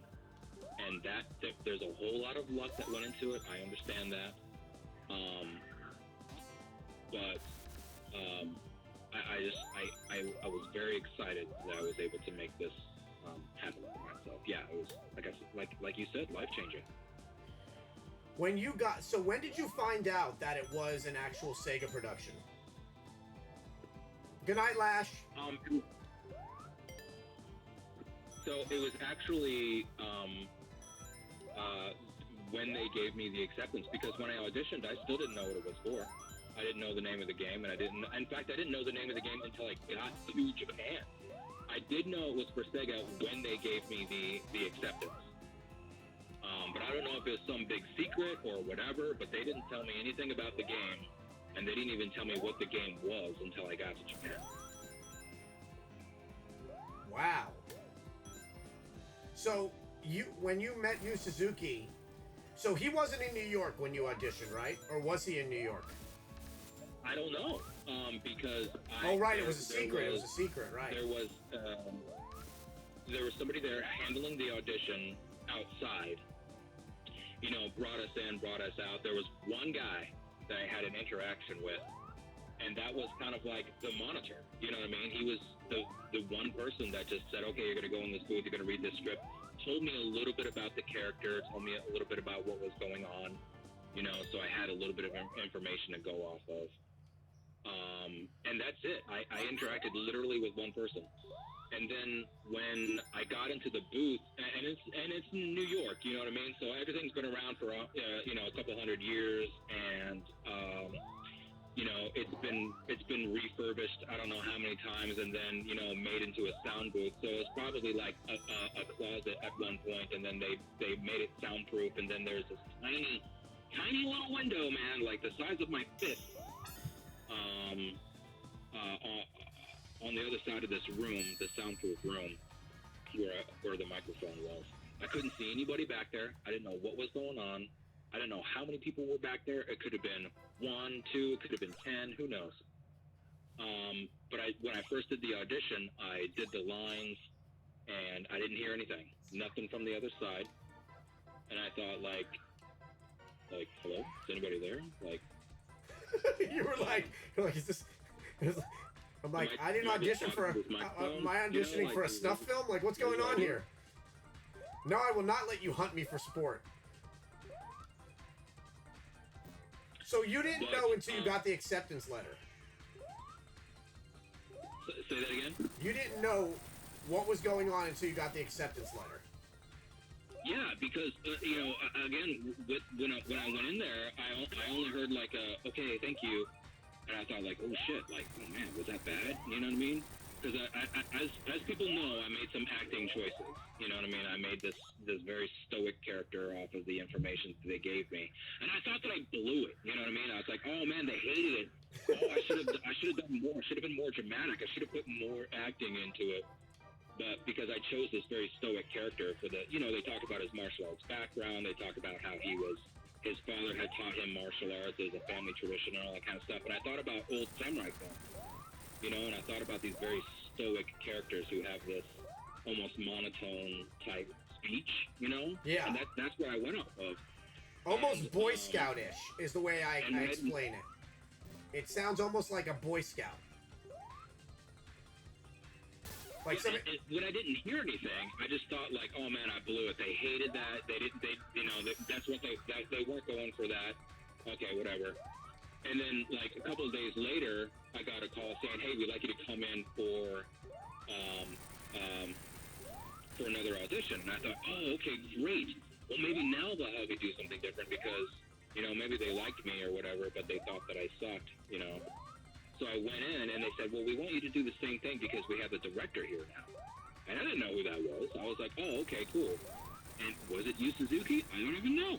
I haven't even, you know what I mean? Like, it's funny that after all this time, because a couple people have asked me this question, I never got a chance to ask him if he was actually behind the booth in New York. I should ask him this because it's come up a couple of times. Anyway, they said that the director was there and he wanted to hear my voice because... Oh, wow. It had to be him. It had to be him. They had cut a bunch of people.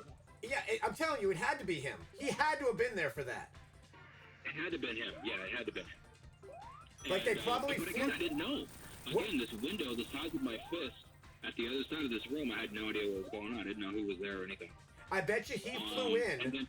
I bet you he was supposed to fly in after, like, they did the first major rounds of cuts, like you just said. Yeah, well, they cut, you know, hundreds of people out for whatever reason, you know. But yeah, they said the director was there and they wanted me to do it again. Do it like you did last time. And I was like, oh, really? Like, you want me to do it like I did last time? You're like, are you sure? I don't think you... I can't tell if you guys liked it last time. Yeah, see, that's just it. I was like... And again, so I said, do you want me to do anything? Do you want me to change my voice? Do you want me to do anything different? And they said, no. Just do it like you did last time. And I was like, shit, I mean, okay, whatever. You know what I mean? I thought, I'll do it. I'm scared, but I'll do it. And I did it, you know, I did this very stoic character. Like I said, this old samurai character that I was thinking of. Old films, you know what I mean? You know, Akira Kurosawa videos or movies, you know, that kind of stuff. And I thought, okay, well, you know, this idea is what I'm going for. And yeah, again, like A lot of silence from the other side. I was standing in the booth by myself. And A lot of silence again. You're like, are they punking me? You're like, you're expecting to hear, like, they brought me back. They're definitely going to have notes this time. A lot of Yeah. And before I left, they said, okay, thank you. Again, like, literally, that's it. Okay, thank you. And before I left, I was like, man, I need to ask one more time. I was like, okay, do you want me to do anything different? You're like, okay, No, thank you. okay, thank you. And so I left. You know, I was like, man, I don't know. I don't know. I can't read this. I don't know if they like it, if they hate it, you know, if they're just like, It's like how oh, we made a really big mistake bringing this kid back, or, you know what I mean? I just like how you're like waiting for like this big, oh, they're gonna give me notes now. Thanks, man. Nothing. Crickets. Okay, thank you. That's what I get. So then what happened? I get 3/4. Okay, thank you. That's it. That's all I get. So then what And happened? I'm like, okay, I'll go home now. And yeah, it wasn't. I think it was the next week. It wasn't very long. I can't remember. It wasn't that many days. And yeah, I got a call saying that they had some bad news. That I was gonna have to go to. Oh my God! Wait a Japan. minute. Wait, I didn't mean to cut you off. Did they start out with they have some bad news? Yeah, they said, I have some bad news. And I was like, oh, okay. And they said, yeah, you're going to have to go to Japan. And I was like, So this was a second company. This was an American guy, obviously, who was working for another company that Sega had hired. That's why he gave me the bad news thing, because he was being funny. Because he's an American, you know. Yeah, so this was an American guy, and he was like, oh yeah, I have some bad news, yeah, and that's when I was like, oh okay, and I thought, okay, well that's cool that they gave me a call back, you know, that's cool, you know, whatever, I got to finish my semester anyway, I got to go find this job now, I was gonna go audition for a couple more days, like all these things are going through my brain, like I'm like, okay, cool, you know, I got to go get another summer job now, whatever. It's kind of interesting that they're calling me back though, because they usually don't do that. Oh, so this guy set you up. Yeah, totally. Wow. So they put you up in Japan, and you were what? Were you like in a hotel or like an apartment? Like how'd it work? Well, the first time they set me up in Shinagawa, which is just below Tokyo. I did take the train in. It wasn't very long. It was like 40 minutes or something like that by train to get to Sega Studios. And yeah, they put me up in the Sheraton, man. They put me up, not just an American Sheraton, but this swank Japanese Sheraton that was really nice. I was like, damn, how come we don't get Sheratons like this in the States? This is pretty nice. And, yeah, they set me up there for the first time. I was there for 4 months, man. 4 months in that hotel. They took care of everything. I had free breakfast every morning. You know, they always washed my clothes for me. We put it in a laundry bag or whatever, and it came to my room. You know, they made my room up whenever I needed it cleaned. I was like, ooh, this is awesome. You're like, so And the second time, and I don't know if this was better or worse. I guess it kind of depends on what kind of person you are. I personally liked it. The second time I went there, they set me up with an apartment. I think that's a lot better. I think that makes it feel like a lot more homelier. Oh, for sure, yeah. The first time I was there, even though it was nice and swanky, you know, and like I said, they took care of a lot of stuff. Even though that was very nice, yeah, I felt like I was, you know, Still on vacation versus vacation or something, and I never really felt, home. I never felt like I was going home every day. But yeah, when they set me up with the apartment for Shenmue 2, that felt like I was going home. Yeah, I could buy my own food. I could cook, you know what I mean? They gave me pots and pans, TV, everything that I needed, you know, wastebasket, bed. I mean, they gave me everything. And, yeah, it felt like going home. It was awesome. So let me ask you this: when you got to Japan and obviously you had found out that it was Sega, before then, right? So like you knew at that point it was Sega even before you got there. Did you go on any like tours of Sega? Like did they was there like tours that you went on? Well, they did. Yeah. They showed me the building. They brought me to the development team. They introduced me. The people who were going to be working, with me, rendering, the images that have to be changed. The voices and everything as well. Yeah, they introduced me to the whole team, introduced me to several floors of people, and they introduced me to the game. They had all this information. They had books and books and books of pictures that they took from different locations from, places in Japan, places in China. They had done all of this scouting, and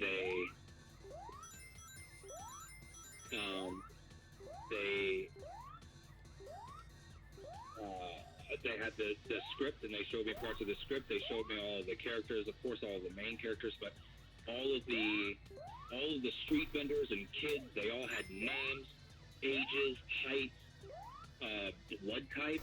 Every single character had a blood type, had a small story next to them. Oh, this person runs the shop. This person is the son of this person. This person is, you know what I mean? Like, they had all this stuff mapped out. Books and books and books of all these characters that had, a picture of the character, like I said, written detail, and their stats as well, including their blood type. So you knew that this was going to be something incredible, even when you got there, like, so. Yeah, when they started showing me all this stuff, I was like, oh God, I never seen anything like this.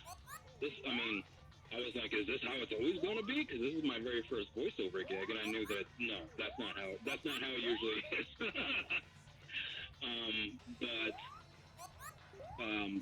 When they started showing me the depth that they went into, all of the detail, all of the effort that they went to create this game, to get all of the nuances right. Like I said, even just the look of the buildings at the time, the streets, what the streets looked like at the time. Again, too, when they would show me a picture of a bridge and be like, oh, we scouted this bridge, and this bridge has been there since this time, and we wanted to make sure we got the look of it just right. This is going to look in the game exactly how it looks in real life. Like, wow, okay, cool, awesome. Wow. So, just to let you guys know, Corey has been on a TV guide before. Ryo Uzuki is actually on a TV guide. And he has a picture of him holding that TV guide. But I just remember the next question I wanted to ask. The next question I wanted to ask is, what did it feel like to go to E3? Obviously you're interacting with fans at E3. What did that feel like when you were there? And were you allowed to at this point when you went to E3 for the first time? Everybody knew that Shenmue was happening, correct? Yeah. At the time that I went, yeah, because I wasn't there for the announcement, but I was there for. I visited one with another YouTuber, and then I visited the E3. That was the bigger event there. And I went with Bill Black, the director for Shenmue 3, and of course Yu Suzuki was there. We got a chance to hang out with Yu Suzuki and all that kind of stuff. We got to do that whole E3 route as well. That was awesome. Wow. So Corey, how much more time do we have with you? Because I know you've got to pick up Katana soon. Do we have you for a little bit longer? Yeah. So let's go 6 my time. So we have 7 more minutes. All right, perfect. So let's just. While Corey is in here, let's just talk a little bit more. Like, what we're doing for everybody that's joining in is we're trying to work with this amazing charity called Toys for Tots. They're celebrating their 75th year, and this is also the 10th year of 12 days of Indie, which is a marathon event. So everybody that you're seeing in the chat, and all these streamers are literally streaming back to back. You've got all these amazing streamers and moderators and admins and everybody here that is helping with one common goal, to make sure that kids have a great holiday season. So let's take a second and actually show the sponsor video really quick, which I think I got that to work. Hold on.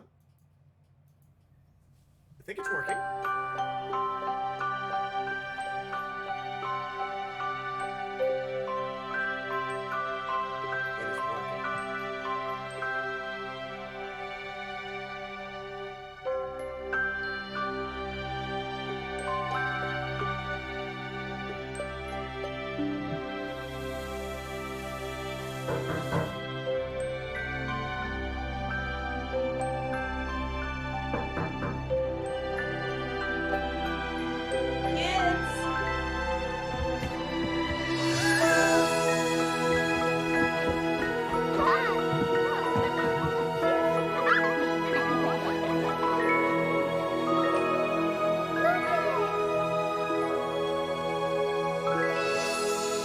Thanks to your generosity, Marines have delivered Christmas to children in need since 1947.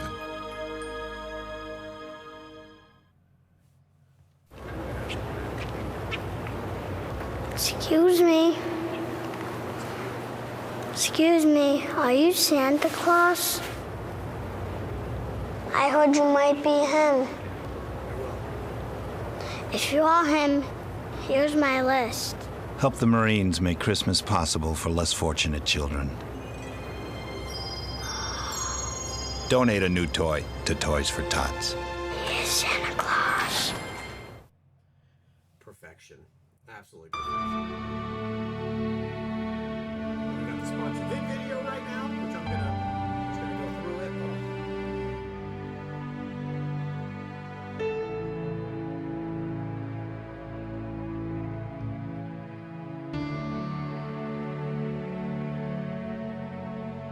Wow, this game looks amazing.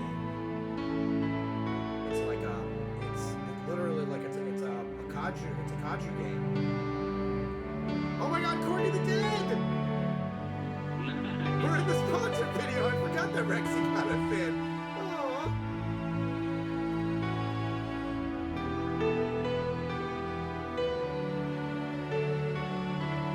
This is so freaking cool. So many amazing indie developers. Yeah, I gotta send this to you. I'll email it to you. It's like a gig, but it's spectacular.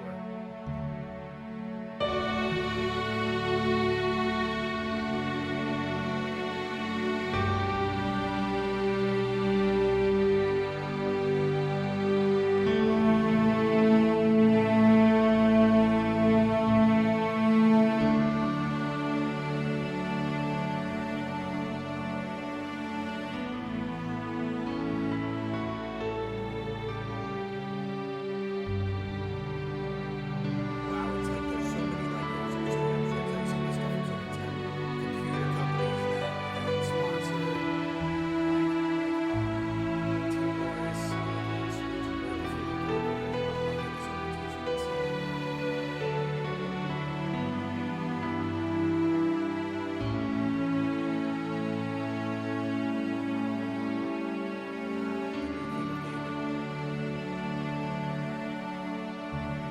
amazing.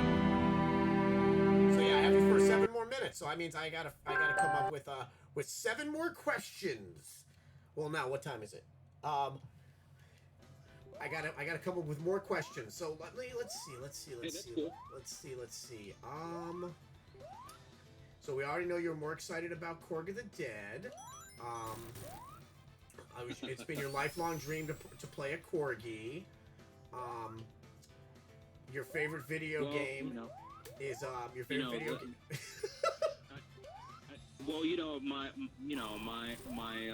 my last pup, my beloved, she was a little corgi. She was Pembroke Welch corgi. So yes, corgis are near and dear to my heart, and I miss her very much. I know. I made you a cardigan though. Name Henry. So Corey's name in the video game is Henry the Corgi Field Marshal. He's literally a corgi with his tail, and he makes fun of the fact that our two Korgoriers don't have tails. So yeah, it's gonna be a lot of fun. But Corey, as usual, Yeah, just the cardigans have tails, and the Pembroke Welch corgis do not. But Yes. hey, that's all right. There could be a little rivalry there, sure. Oh man, I hate when our time's up hanging out. But we did. Did you say there's a little thing with Henry's tail that happens to him that maybe people should go and find out? Yes. What happens? So before Corey goes, so just to let you know, I am a pretty outgoing person. Anybody that knows me knows this. And I was already working with Corey and doing stuff with Corey for about a year while I was working on Korg of the Dead. So the fact that I had the testicular fortitude to actually ask him to voice this game, and I remember I contacted Ben, who is my amazing. Remember, Korg of the Dead is developed by 2 people, and then Corey is actually one of the writers on it as well. He helped us write his character. So I went to Ben, and I had said, I want Corey to play the final boss in the game. and we determined a price. I looked up, what Corey was getting at other places, and we matched it, which we wanted to make sure that it wasn't, that we weren't insulting, the person that voiced one of the most, important characters in video game history. In the game that brought you pretty much all open world. So I remember I called up Corey. I was like, Corey, I have something I'd like to discuss with you. And I remember I was at my parents' house, and I asked him. And remember, we had already, knew what we could pay, and we had budgeted out. And I remember asking him, and there was like hesitation, not because I don't think he wanted to do it, but I think maybe because he was in shock that I had asked him. And I said to him, I go, Corey, would you honor us and play, the final boss in the game? And there's a few moments in your life where, you get to say that, something just perfect happens. And I talk about this, not a whole lot, but enough where it makes a difference. That Shenmue literally saved my life. Like, during a very painful time in my life, I had incredibly bad back surgery, and I was bedridden, and it was just, I didn't want to be here. Like, it was just so painful, the amount of pain that I was in, because I had scoliosis. They put rods in my back, and I remember my dad had got me Shenmue because I couldn't leave bed, and I just remember booting it up and playing that. And what makes Shenmue so wonderful was that it really puts things in perspective. Yes, I'm in pain right now, but there's a kid who on his 18th birthday suffers one of the most unimaginable tragedies on his 18th birthday, and is forced to become an adult in that exact moment, and then try to figure out why this all happened and what transpired. And that, it saved me. And then the fact that there's Christmas events in it, and it's basically an homage to Sega from a guy that helped Sega become Sega. So all of that was going through my mind, and then when he said yes, and I called Ben, because I was like, okay, Corey, I gotta go tell Ben. So the fact that my hero, who was in there that saved my life, is voicing a character in the game and is one of my best friends now, like, that's something that never will get old in this world. And to find out, they always say you're not supposed to meet your heroes because, they tend to disappoint. He has been that person that will do anything for anybody. And that is just something that you can't put a price on it. So, again, Corey, thank you so much for joining today. Thank you for helping us raise money for this charity. Thank you just for being that person that people should strive to be, because that's what you do. You see that with, like, your fans, that when people meet you, they're in shock by how amazing you are and how selfless you are about things. So thank you. Well, no, thank you very much for having me. I was just thinking, when you asked me, maybe I should have just said, well, I have some bad news. Oh, God. Maybe I should have. Maybe I should have started out like that, because that's what I got. I can't believe they did that. Got some bad. That's like the worst burn ever. It's like, because you're like, but you told me to do it this way twice. Yeah, I could have said, well, Ben, I have some bad news, and yeah, sure, I'll do it. But yeah, so again, thank you so much for spending time and helping us. And as usual, you're amazing, and thank you. Again, thank you for having me, and for everybody out there who's listening. Consider donating, because this is not only an amazing charity. Benjamin was talking about it before. All of the wonderful things that they do. But we're bringing you guys amazing content. All of the people who are involved are amazing streamers, really big streamers, people who are involved in the business, and then people like Benjamin, who is an indie creator and a wealth of knowledge. I mean, there's no stopping you, man. I mean, you can talk about games and game development and voice acting. I mean, you can just go on and on and on and on. There's nothing that you don't know, man. And every time I watch your stream, and I'm literally telling you the truth here. Every time I watch your stream, I learn something new, and I learn something different. And dude, I've been doing voiceovers since 2000. So, like, for when you say stuff, sometimes I'm like, man, I didn't know that. You even today, you told me about how you could take your Dreamcast and go to the Japanese arcades and do your saves there, and I was like, man, see, I knew that you could play head to head. I knew the games that you could play on the Dreamcast save card, but I didn't know that you could take them to the arcades. As every time I watch your stream, I learn something. So I hope that everybody out there knows that you're given incredible content every time that you go on and you play games. Every time, man. So thank you for bringing us such great stuff. I really appreciate it. Awesome. Again, Corey, they always say not meet your heroes. I got to meet mine, and you never disappoint. But again, thank you so much for joining. I know that I know how busy you are, so the fact that you came in here, I really just appreciate it. And the fact that you've been on a Sega Bluetooth speaker is just I just got to say before you leave, that's just hilarious. That's so meta, as how the kids are saying it. Yeah. All right, man. Well, enjoy your stream. Have a great time. Raise some money for those kids, man, because they really need it. Thank you so much, Corey. All right, have a great stream. Have a great night. You as well. Ladies and gentlemen, Corey Marshall, Ryo Uzuki from the game Shenmue. Goodbye, everybody. Have a good one.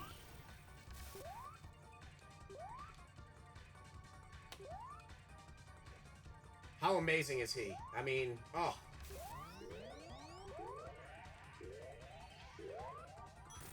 And how amazing am I at this game? Are we not going to talk about how I haven't had to use one save state yet? Like, there is no save states. I've literally been one-shotting these for you guys.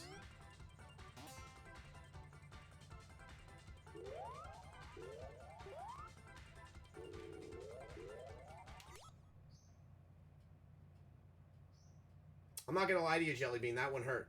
Please don't lie to the children. I was definitely gonna get that one. So I guess nobody wants me to do curls tonight. You guys got a dictionary for these definitions?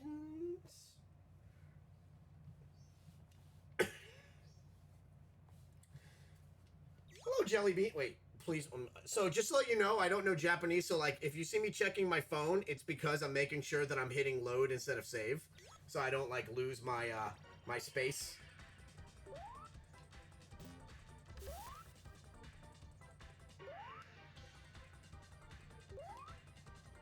So yes, me and him get into arguments about what's the best video game because he's a big fan of Final Fantasy and Zelda, and I am a fan of Shenmue. So like we get into arguments where I'm just like, you can't say that Shenmue's not the greatest game, like, and he'll say no, Final Fantasy 3, and I'm like, well that's I'm like you spelled Shenmue wrong. Yeah, he loves his Final Fantasy 3. He loves his Final Fantasy 3. Oh boy. Oh boy. Okay. Everybody careful. Everybody focus.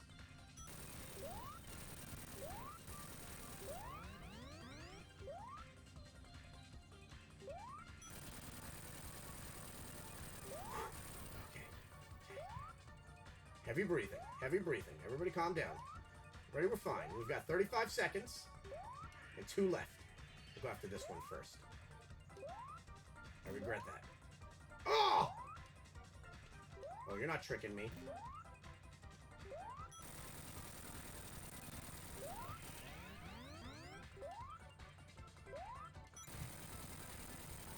No!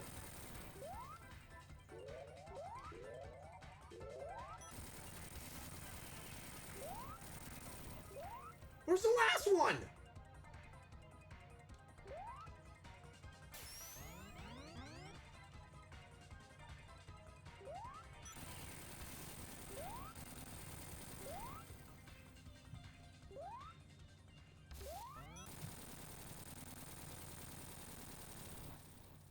Whatever one has the mechs in it, that's the one that's his favorite one.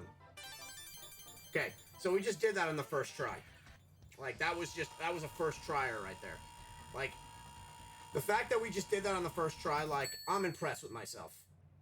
Like, there's very few, like, people that can one-shot this game like I'm doing it, and you just witnessed that. Like, I'm just that good. Okay, make sure I save.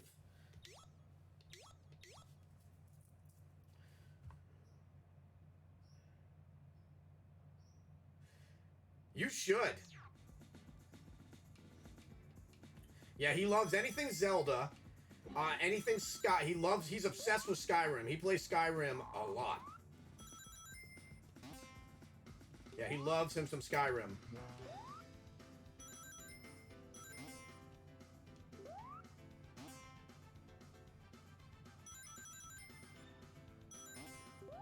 Oh boy.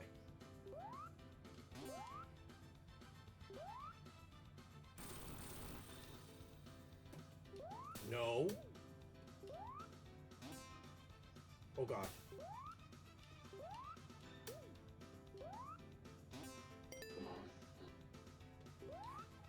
Heavy breathing. Oh god, oh god, oh god. Oh god. I'm sorry, did you just try to shoot me?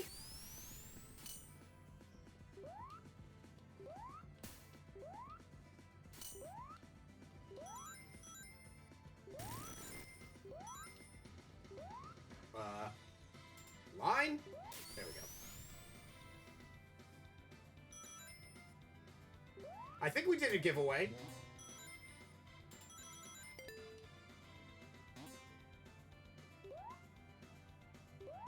And I'd like to thank my amazing mod for, and everybody else that's in the channel, since you guys are basically witnessing ADD and Sonic at its finest. Again, this system is just... So, just to give you, like, an example, I don't want to mess with it, but I'm going to show you, like, the first version. So, this is literally what it is. It is 100% a mini Genesis. And they did the second version, which is the Model 2. But what's crazy is, they give away swag at Sega offices. So, one of my brothers that work for Sega, he works for Square Enix now, he knows I don't like Gunstar Heroes. So he made it a fact to send me one of these in the care package, which is a Gunstar Hero cartridge that actually goes into the top of the system. So he sent me the one game that he knows I don't play. So it's a reminder of why I don't play it. So yeah, I thought that was really funny. But yeah, this one is amazing too. This is the first Sega system that's been made since 1999, and this is the Sega Genesis Mini. So it's pretty epic. Yeah, there's a lot of stuff in here. Kind of wish I could turn my camera. You know, why don't we just do it, and then we'll just do it. I want you guys to see, because I've been talking about the arcade machine. So we're just gonna turn the camera this way. If you look right there, you can actually see the camera. I mean, see the arcade. Let me move this. We're gonna move this. There's a lot of Sega Genesis games here. Max from Stranger Things. I'll put her down here.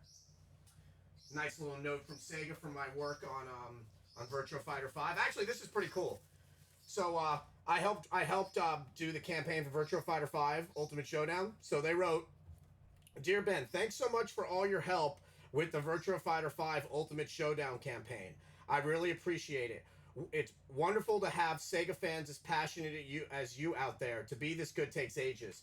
So yeah, that was addressed to me because I did do some work on Virtua Fighter 5. Had to sign an NDA and everything. So I knew it was coming out before anybody did. And the only people that knew that I could talk to about it were two people that weren't video gamers. So yeah, that was awkward. Because I was like, hey, man, this is awesome. You guys are doing the voices in, like, your characters. And they're just like, yeah, but we don't really... I was like, oh, God, I can't... Yeah, so let me just put this down. We're just going to carry the one. And we're going... So now we can move the cartridge. Oh god. So yeah, behind me, that is an actual arcade from Japan. That is a Sega. That is a new Astro cab from Japan in 1994, and it takes actual yen. I think I fixed that. Nope. There we go. We centered. Perfect.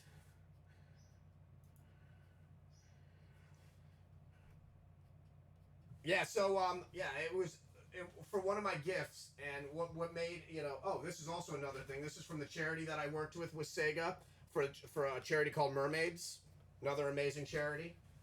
But yeah, what I was talking about for my birthday, Corey. So these are probably the coolest piece of history, because these yen were actually these are what he had left over while he was in Japan. So it was just really amazing that he had yen left over. So like when I want to play my Sega machine back there, I'm using yen from when he was in Japan, which is just, you know, freaking amazing. But yeah, let's continue. Continue. Wait, did I hit 50?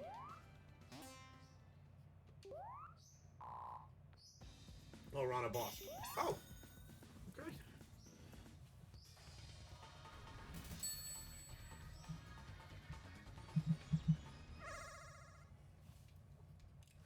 Guys, we're getting so close to all the time stones right now. Okay, hold on. Let me make sure I save.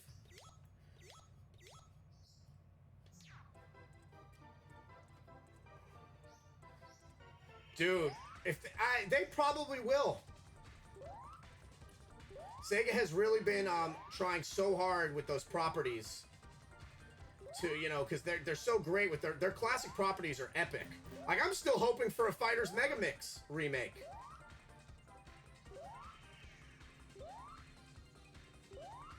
Oh, he totally juked me just now. Wow, these guys are harder.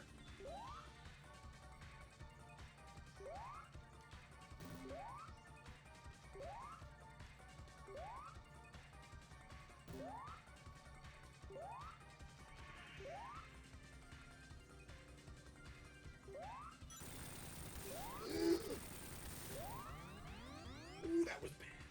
Okay,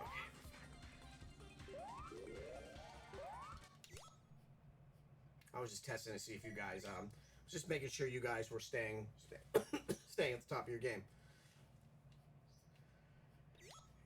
Yeah. Oh, that's funny because he actually, yeah. So yeah. The joke is that there is actually Sonic the Hedgehog shoes that are Pumas that I tried to get and they sold out pretty much instantly. But I want to talk about it.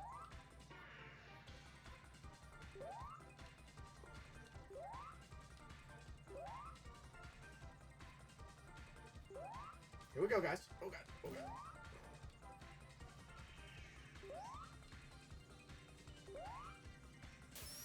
Got him.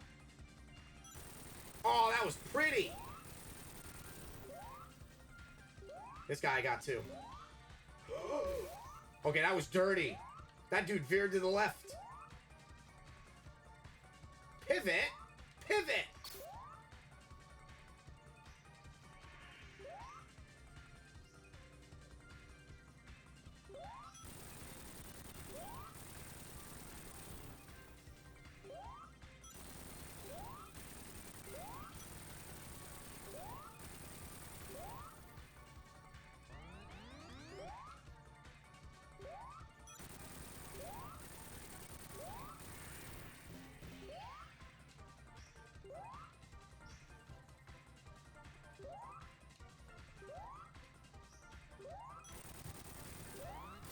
No!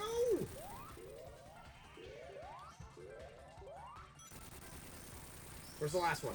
Where's the last one? Where's the last one, guys?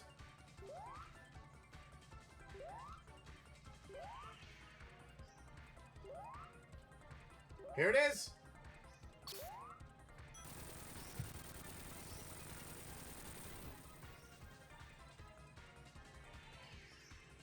Let's go!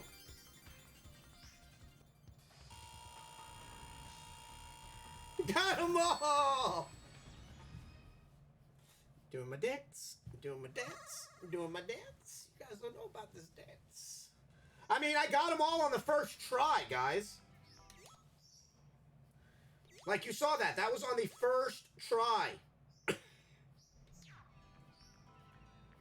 Gotta catch them all. Gotta catch them all. How many more levels are there, Zyber? Aren't we pretty much done? Like, I think I've, you know... So the only reason I'm playing in Japanese is for Zyber because he likes the music better on the Japanese version. I prefer the Sonic Boom American version. Hi, Miss Jellybean. So, Miss Jellybean, what is your favorite pizza topping and why? And the correct answer is mushroom and olives. But let's see what you answer.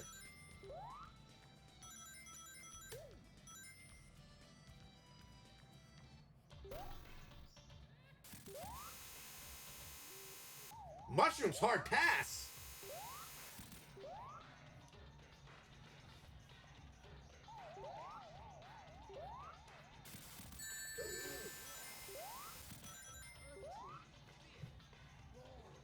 See? Miss Jellybean, you're amazing. JPEG. Jellybean. Oh. Jelly beans? I still remember the first time I had Jelly Bellies in the 90s because I'm old. And I didn't realize there were bad tasting ones. And my sisters gave me one and it tasted, I think, like earwax. And I've been upset about that for, you know, going on 20 plus years now. Uh-oh. Guys, we're not looking good here.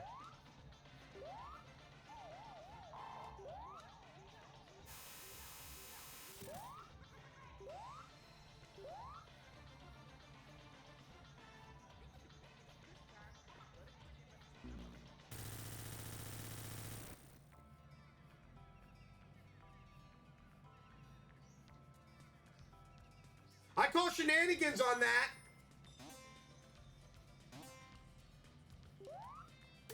Zyber, I got cheated just now.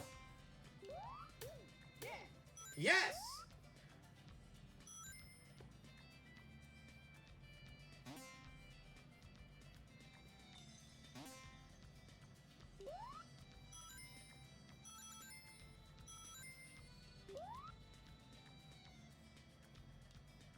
So I remember my first year in Israel, I ordered Domino's, and in Israel, they put tuna fish on pizza. And it is one of the best things I've ever had. Tuna fish on pizza.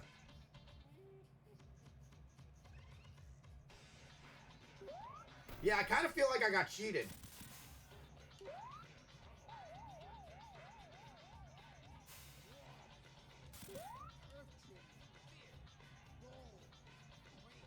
Yup.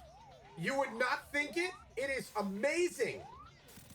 Now, chicken gizzards, not so much, because that they also have that as a pizza topping, which I did not try.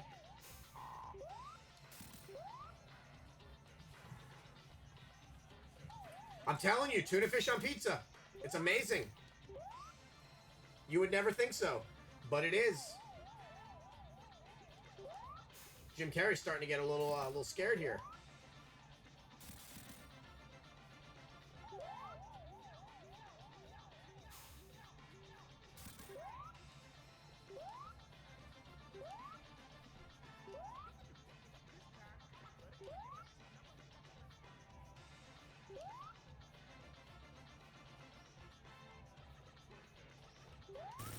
Ha! Not that time!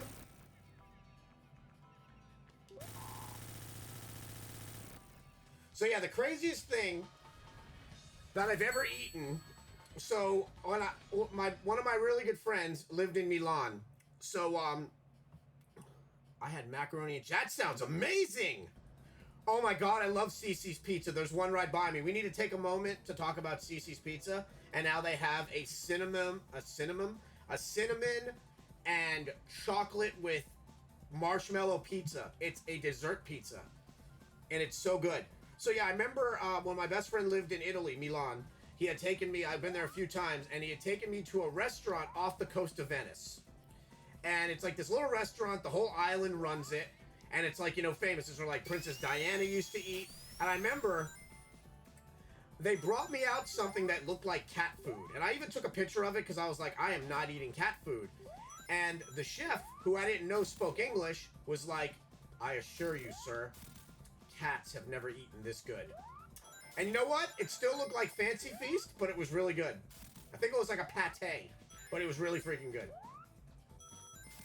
So yeah, apparently I insulted a world-renowned chef and I didn't know it. But in my defense, it looked like cat food.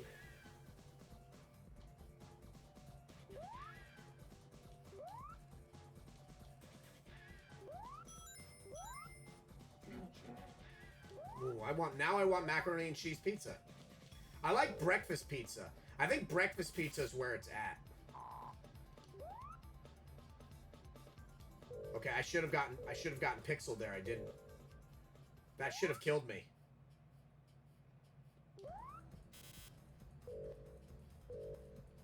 Oh, that's getting infuriating.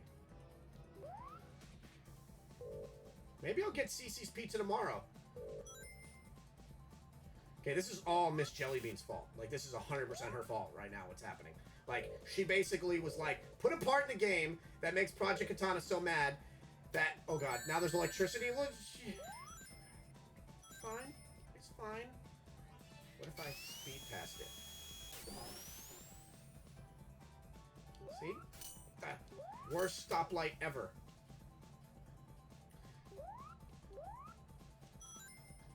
Shoot. Okay, that thing's about to light up like a Christmas tree. Oh boy. Okay, that was Miss Jellybean's fault again. She is really just causing so much chaos. Ha! Not today, Miss Jellybean. Not today. Oh gosh. Okay, maybe today. Just gonna duck. Okay, we're fine.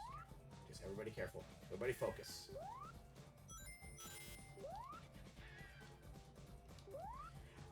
Wait a minute. Is this the one, Zyber, where I don't get supersonic? Is there no supersonic in this level? If I get hit by that electricity one more time.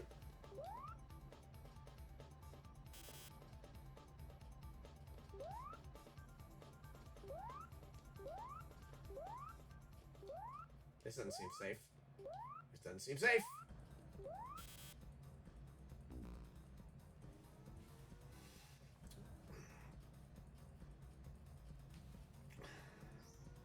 I don't like to place blame on people. I'm not a fan of, like, you know, placing blame. See what I did there?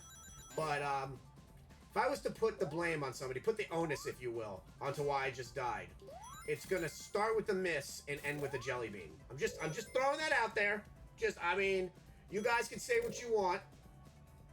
Oh god, that's gonna... So, it froze me.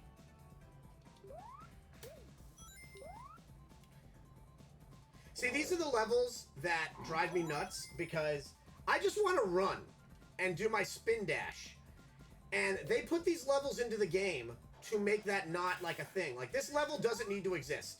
Like, when Sega was developing this level, there's just like, how could we make them want to break controllers so they have to buy more of our very expensive controllers? How could we do that? I.e., the pinwheel. Isn't that what they call people that started Googler? Googler? That's another word. Don't they call them Googlers, and don't they have to wear pinwheel hats?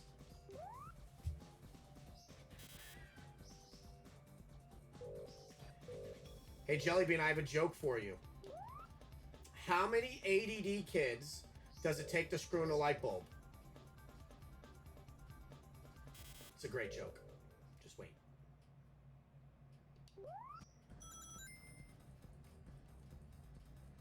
It's the same part again. Want to go ride our bikes?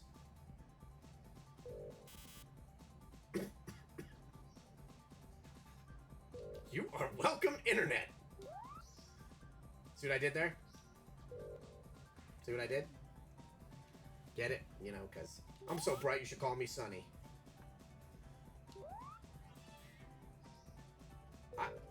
Why is it... Just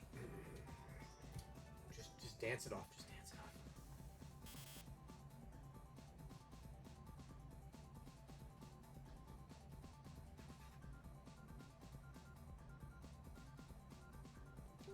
Am I as indie as in me? Wait, is that directed to me or actually indie?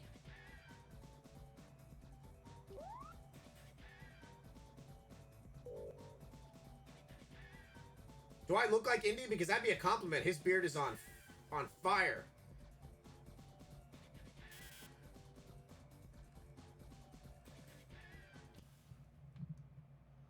Let me look. Hold on.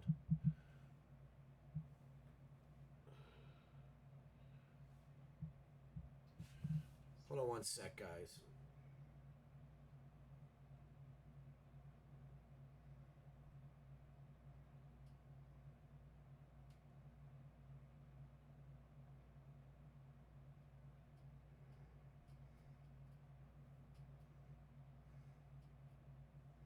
I don't see anything if they want me to join that thingamahoot. But this gives me a chance to see. Hold on. Let's see if we... Okay, what's... Oh, almost dropped it. Hold on.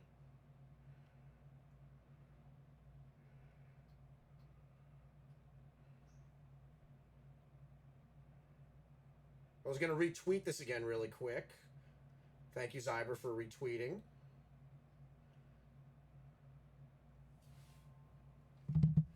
Shelby, thank you so much for the raid! Ba, ba, ba, ba, ba, ba, ba. We got a raid!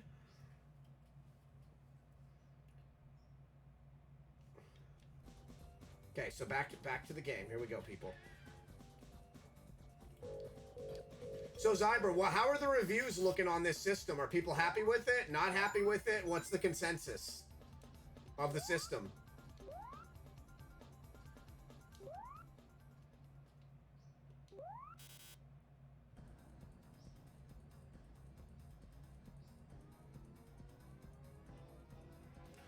What's up, Quiz King? How you doing? Welcome to the party, pal. Anybody that doesn't think Die Hard is the best Christmas movie, I don't know how to speak to them.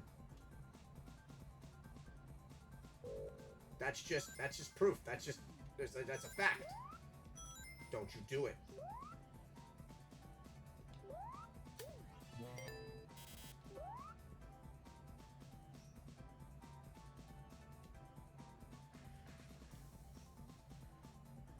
Look at me work. Oh, come on. Oh. Oh.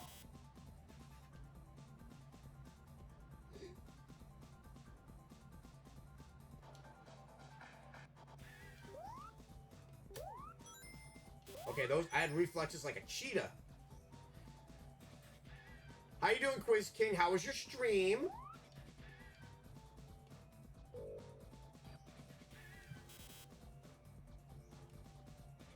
Oh boy.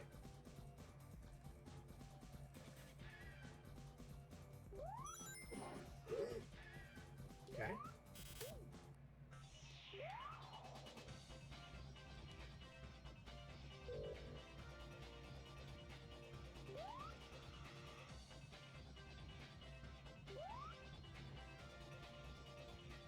Oh, I thought I was close. Oh boy. Okay, here we go. Here we go. Oh, I thought it was gonna work. Yes! No! Yes! Got him. You guys want to hear my Optimus Prime impersonation? Okay, how did that... Okay, I'm about to say, that pass thing, I was just like, don't make me seem like I have to mark this game with chalk. Oh, gosh. Okay, let's get out of here.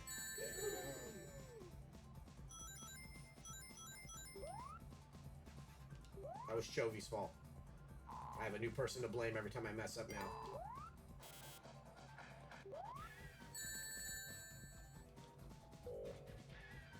Okay, this is not good.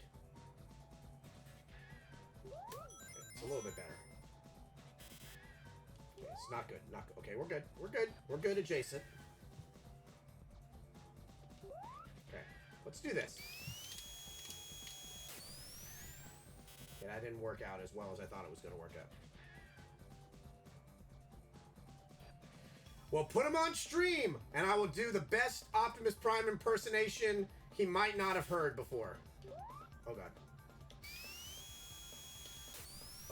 Okay, come on, watch me work, people, watch me work. Oh, my God, I did it!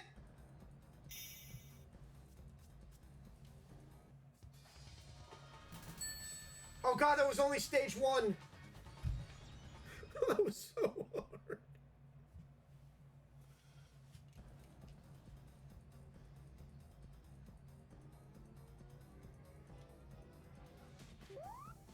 And we're back in the car again. At least you're not in the tree. Oh, I hate trees. They don't bother me. Well, yeah, you weren't in the last one.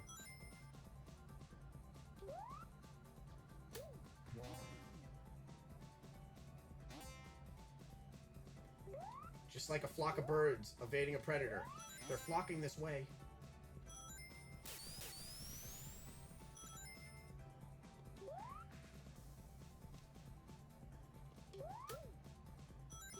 Okay, so hold on. Let me.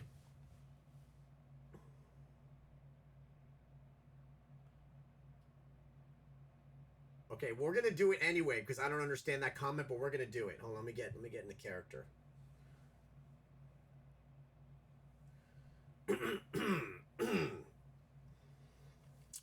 And then there was the cube. We know not where it comes from, only that it had the power to create worlds and fill them with life.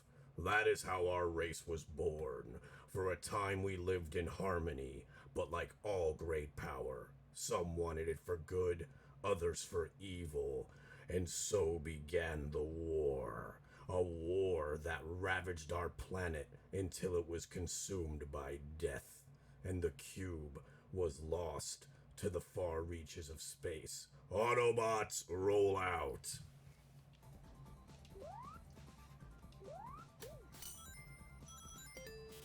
Please don't electrocute me.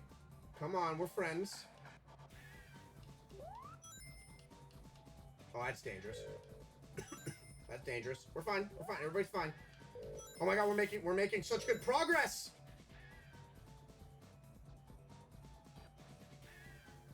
Thank you, thank you. I actually used to sell that on Fiverr.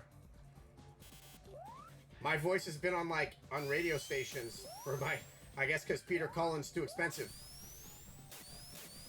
Look at me work!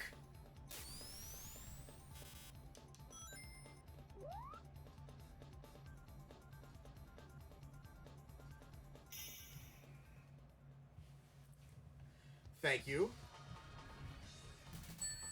So yes, thank you for everybody that rated in. We're doing this amazing charity for 12 days for Toys for Tots, who just celebrated their 75th anniversary. And what makes Toys for Tots amazing is for every dollar they make, 97 cents of that goes towards helping kids get presents. During one of the worst economic times in our country's history, this charity is doing what it can to make sure kids have a great holiday season. Because it's not kids' faults that their parents don't have money, and like the worst inflation and all of the shenanigans. So for every $10, the corgis behind me will get blueberries. For every $20 donation, I will do curls, 10 curls each arm with 20-pound dumbbells. And for a $100 donation, we open up the charity for more Sega game codes. So if you guys want to see corgis get blueberries, which is the cutest thing ever, all you gotta do is just donate $10. And it's awesome. And if you want to watch me curl, because, you know, pythons, we got you on that too. Sorry, Sonic, he just got mad at me just now. He was just judged me.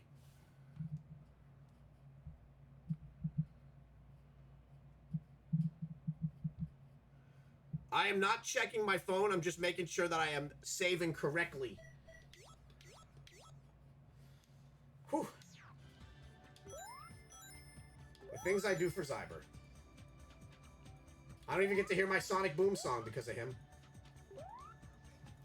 Sonic Boom, Sonic Boom, Sonic Boom. He can fly through the night. He's a supersonic fly. Gotta keep it going. When it's in your eyes. Sonic Boom, Sonic Boom, Sonic Boom. How is that song not the best song? Here we go. Here we go. Here we go. Here we go. Oh, God. All right, here we go.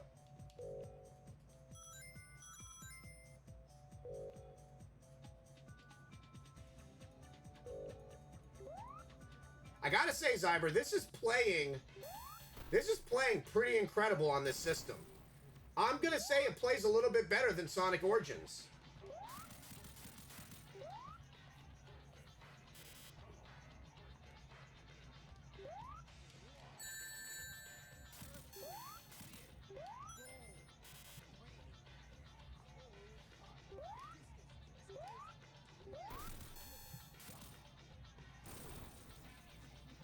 Oh man, it's so good. It's such a. I remember getting my Sega CD in 1993, the last Hanukkah gift my granddad ever sent me, and I just remember playing Sonic CD and listening to that song and seeing for the first time a full motion video on a video game system. Like, I remember just watching that. I'm like, it's never gonna get better than this.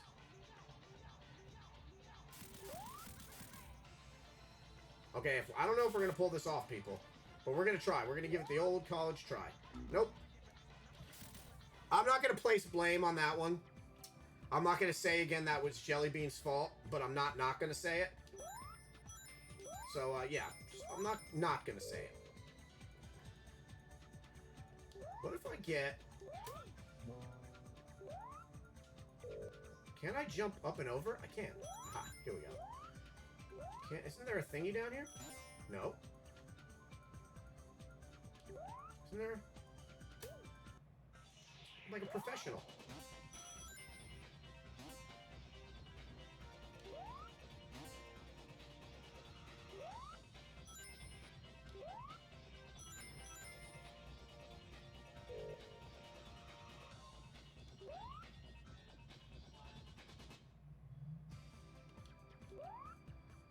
So we get one free try.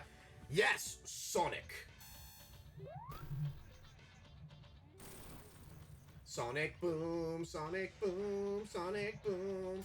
So for my Sunday stream, I will be playing Sonic Frontiers. My friend at Sega is going to send me a copy of it, and you guys will get to see Sonic Frontiers live on our amazing 12 Days of Indie channel. Hashtag excited.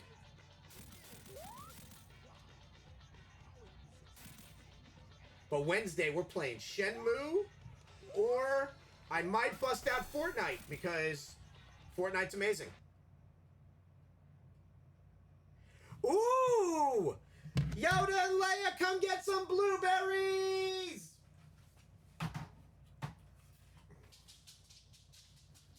Hi! Hi, handsome. You guys want some blueberries? Let's just move this chair. Yeah. Make sure everybody can see. You guys want some blueberries? You're so fancy, Yoda. Come here, babies. Hi. Okay. Just got these blueberries today for them. One for you. One for you. Look at that face. One for you. One for you. One for you. Hashtag love you. And then one for you. One more each, because you're just so special. One for you, my sweet little man. And there you go. You go back and take a nap. You know, have a kiss. Have a kiss. Thank you. Yoda, I love you.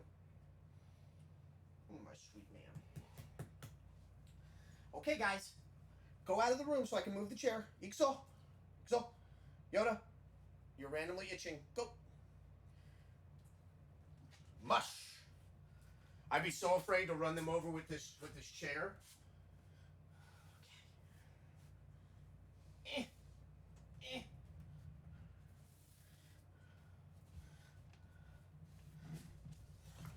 So, do I have any like old school Capcom fighter fans in here?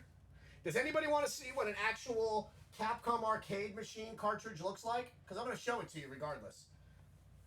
So, when you want to play in an old school Capcom arcade machine, this is what it is. This goes into that machine back there. Look how big this thing is. This is Aliens vs. Predator, and then in there right now I have X-Men vs. Street Fighter.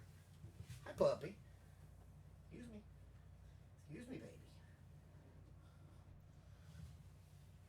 Yup. Yup.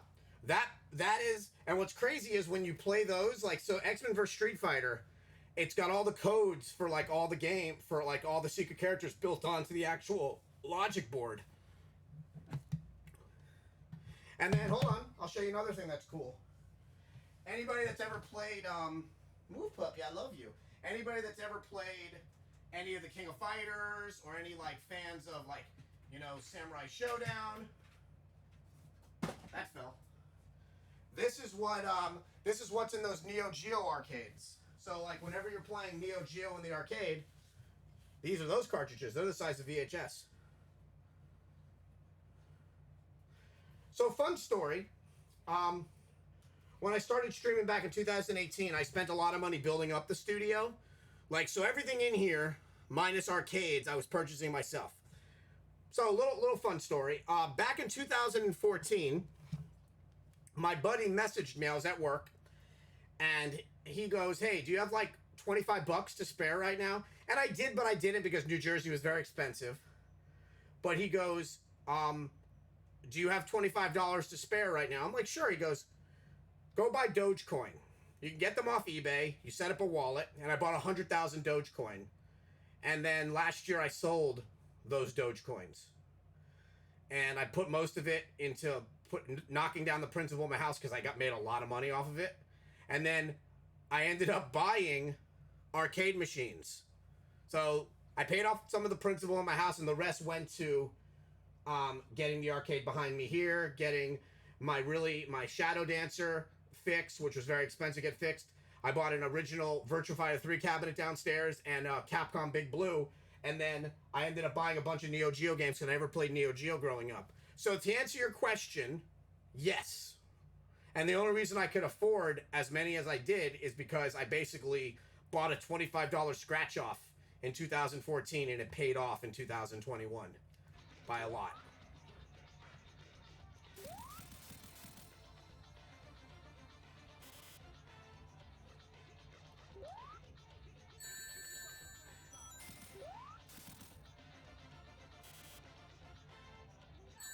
Come visit whenever you want. Oh God. Oh God.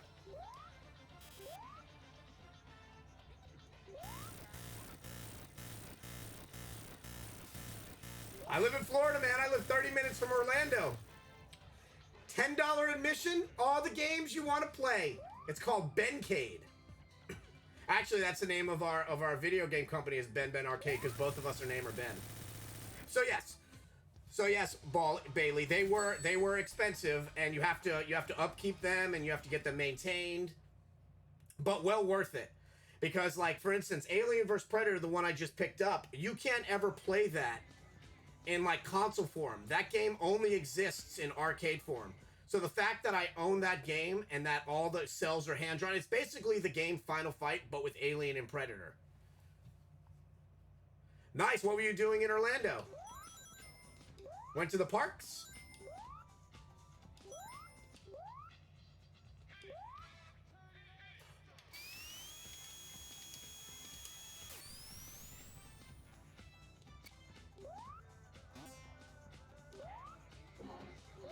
I just realized my time's almost up. Damn, that went by quick. Oh God, this is Zyber's favorite level.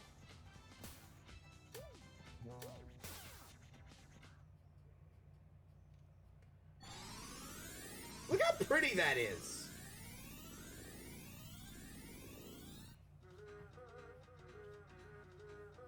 I knew it. See? Told you.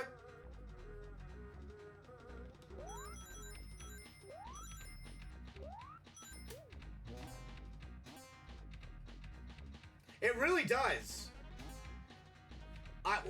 One of my coolest accomplishments, Ray, was when I got Sonic Origins.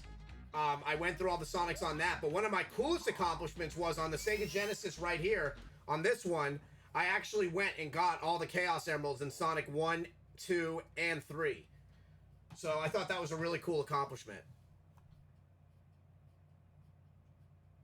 Oh, very cool.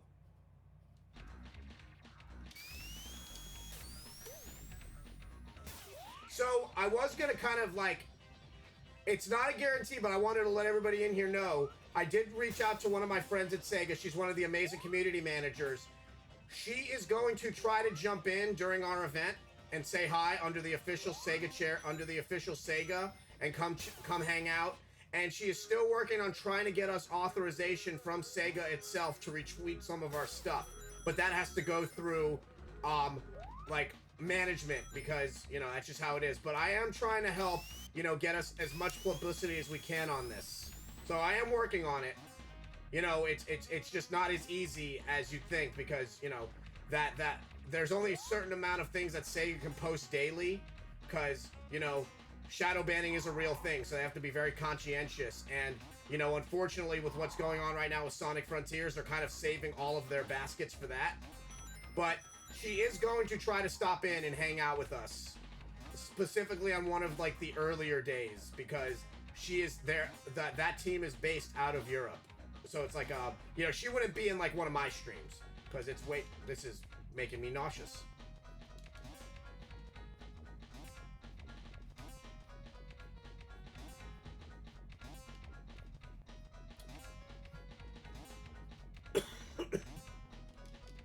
I can't stop. The game's broken.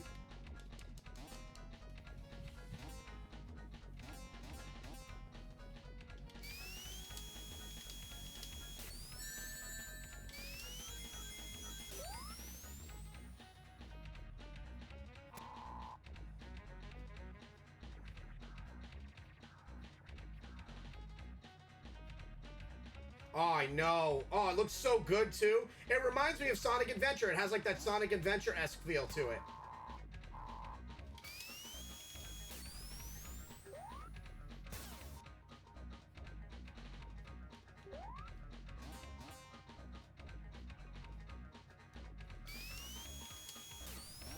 No! I'm in the same spot. Okay, I don't want to place blame again, because I know she's still in here, but this is Jellybean's fault that this is happening.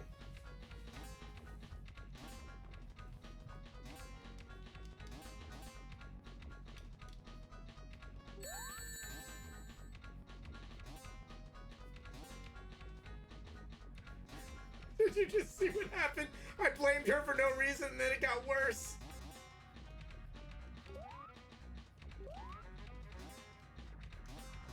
No! I can't stop it. It's infuriating. It's actually making me nauseous. After all that. That's nice.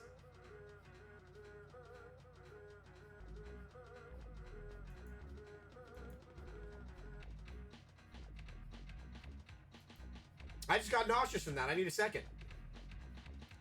Wow.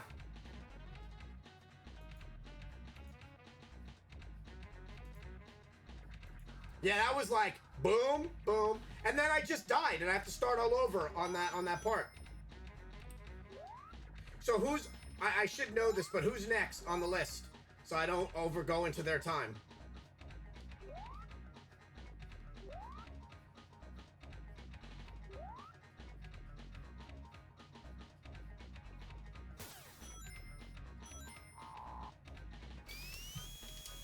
This is what I do when I want to get ready.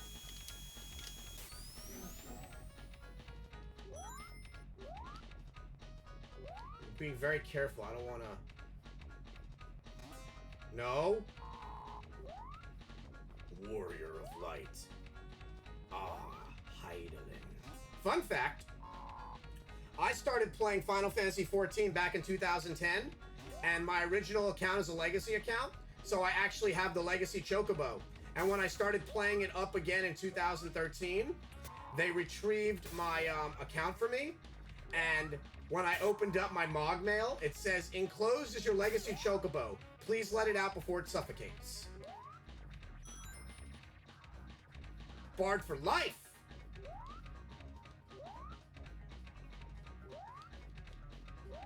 Yeah, I thought that was really funny, but dark at the same time.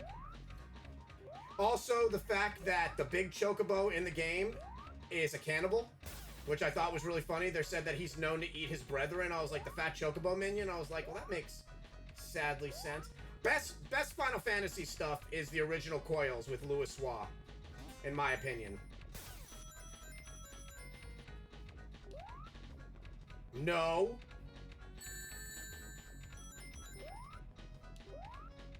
Ha!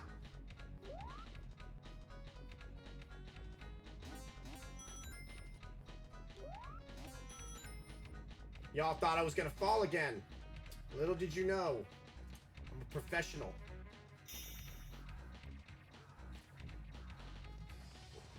Are we done? Oh my god, that's only the first level?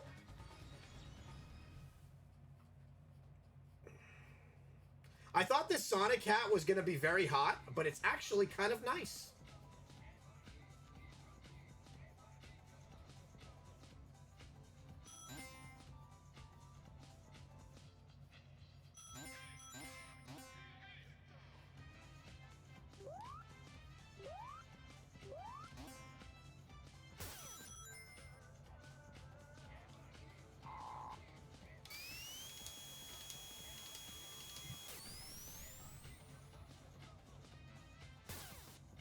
Look at me go. Oh gosh. We're fine. We're fine. We're fine. We're fine.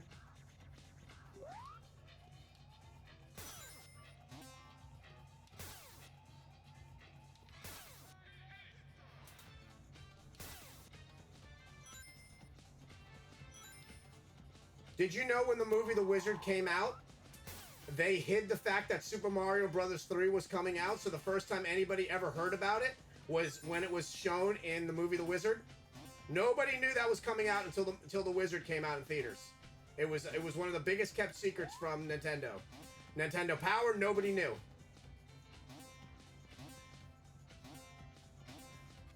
$50,000? You got $50,000 on Double Dragon?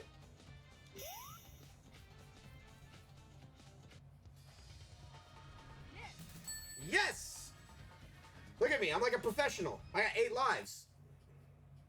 California.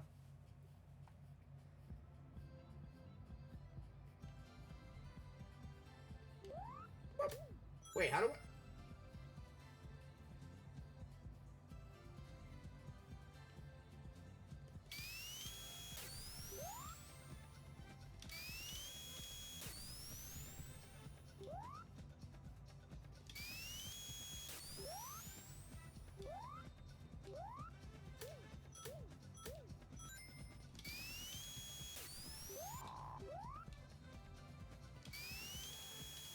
Yup. Yeah, I love Final Fantasy. The first Final Fantasy I ever played was Final Fantasy 14. I did not know that materia was in any other Final Fantasy until my buddy told me about it when I started playing 7. He was like, yeah, materia is going to be in that game. That was the first Final Fantasy I ever played was 14.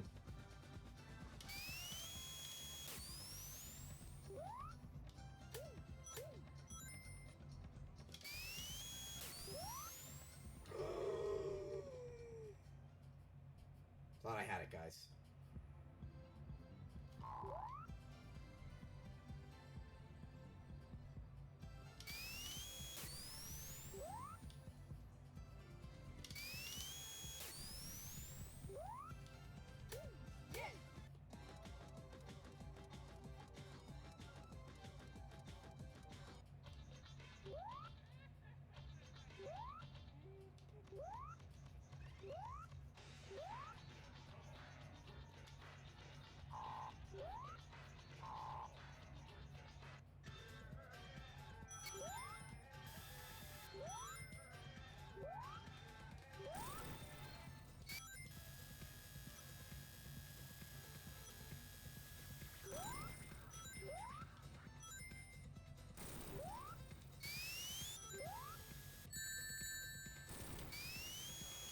Gotta go fast, gotta go fast, gotta go fast, gotta go fast.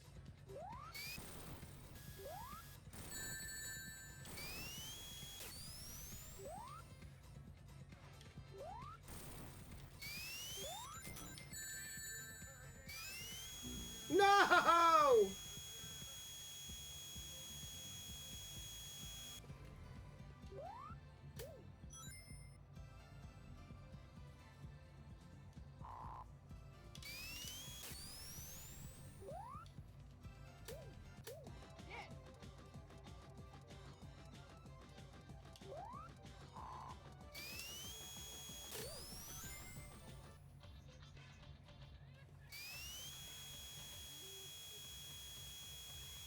Yes, it is. It slaps.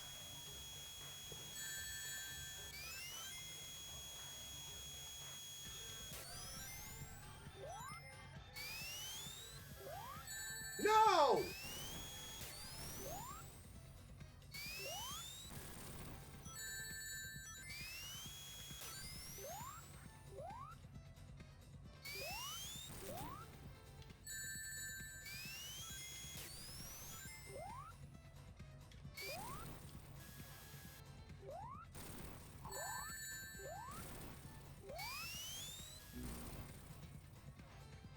This game be cheating!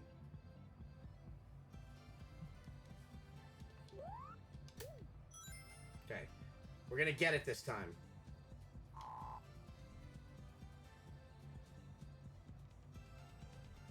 I know. You're happy with this.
That's it, I died.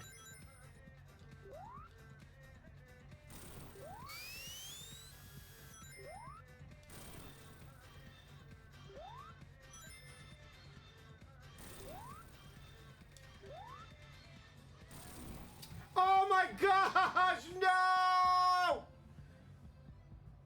Poor Kay!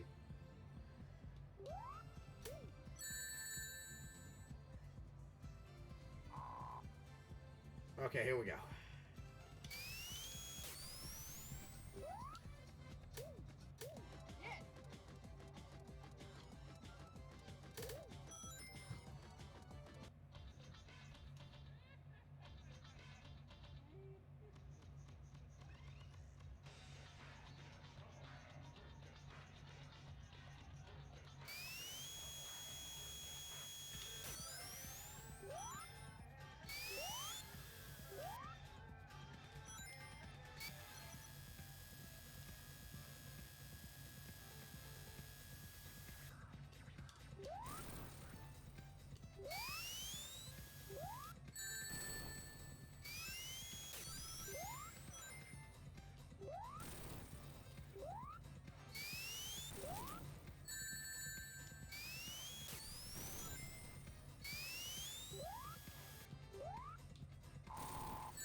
Oh, come on, game. Okay, you ready? Okay. Well, thank you so much for everybody that hung out today. You guys are all amazing. Thank you for the donations. And Warrior Light, you guys are ready. Should we just make it happen? Thank you so much again for everybody that hung out, and thank you so much for all the donations. You guys are rules. You guys are rules. Rules are meant to be followed. You guys rule. Thank you so much, lady. All right, guys. Love, peace, and chicken grease. Bye.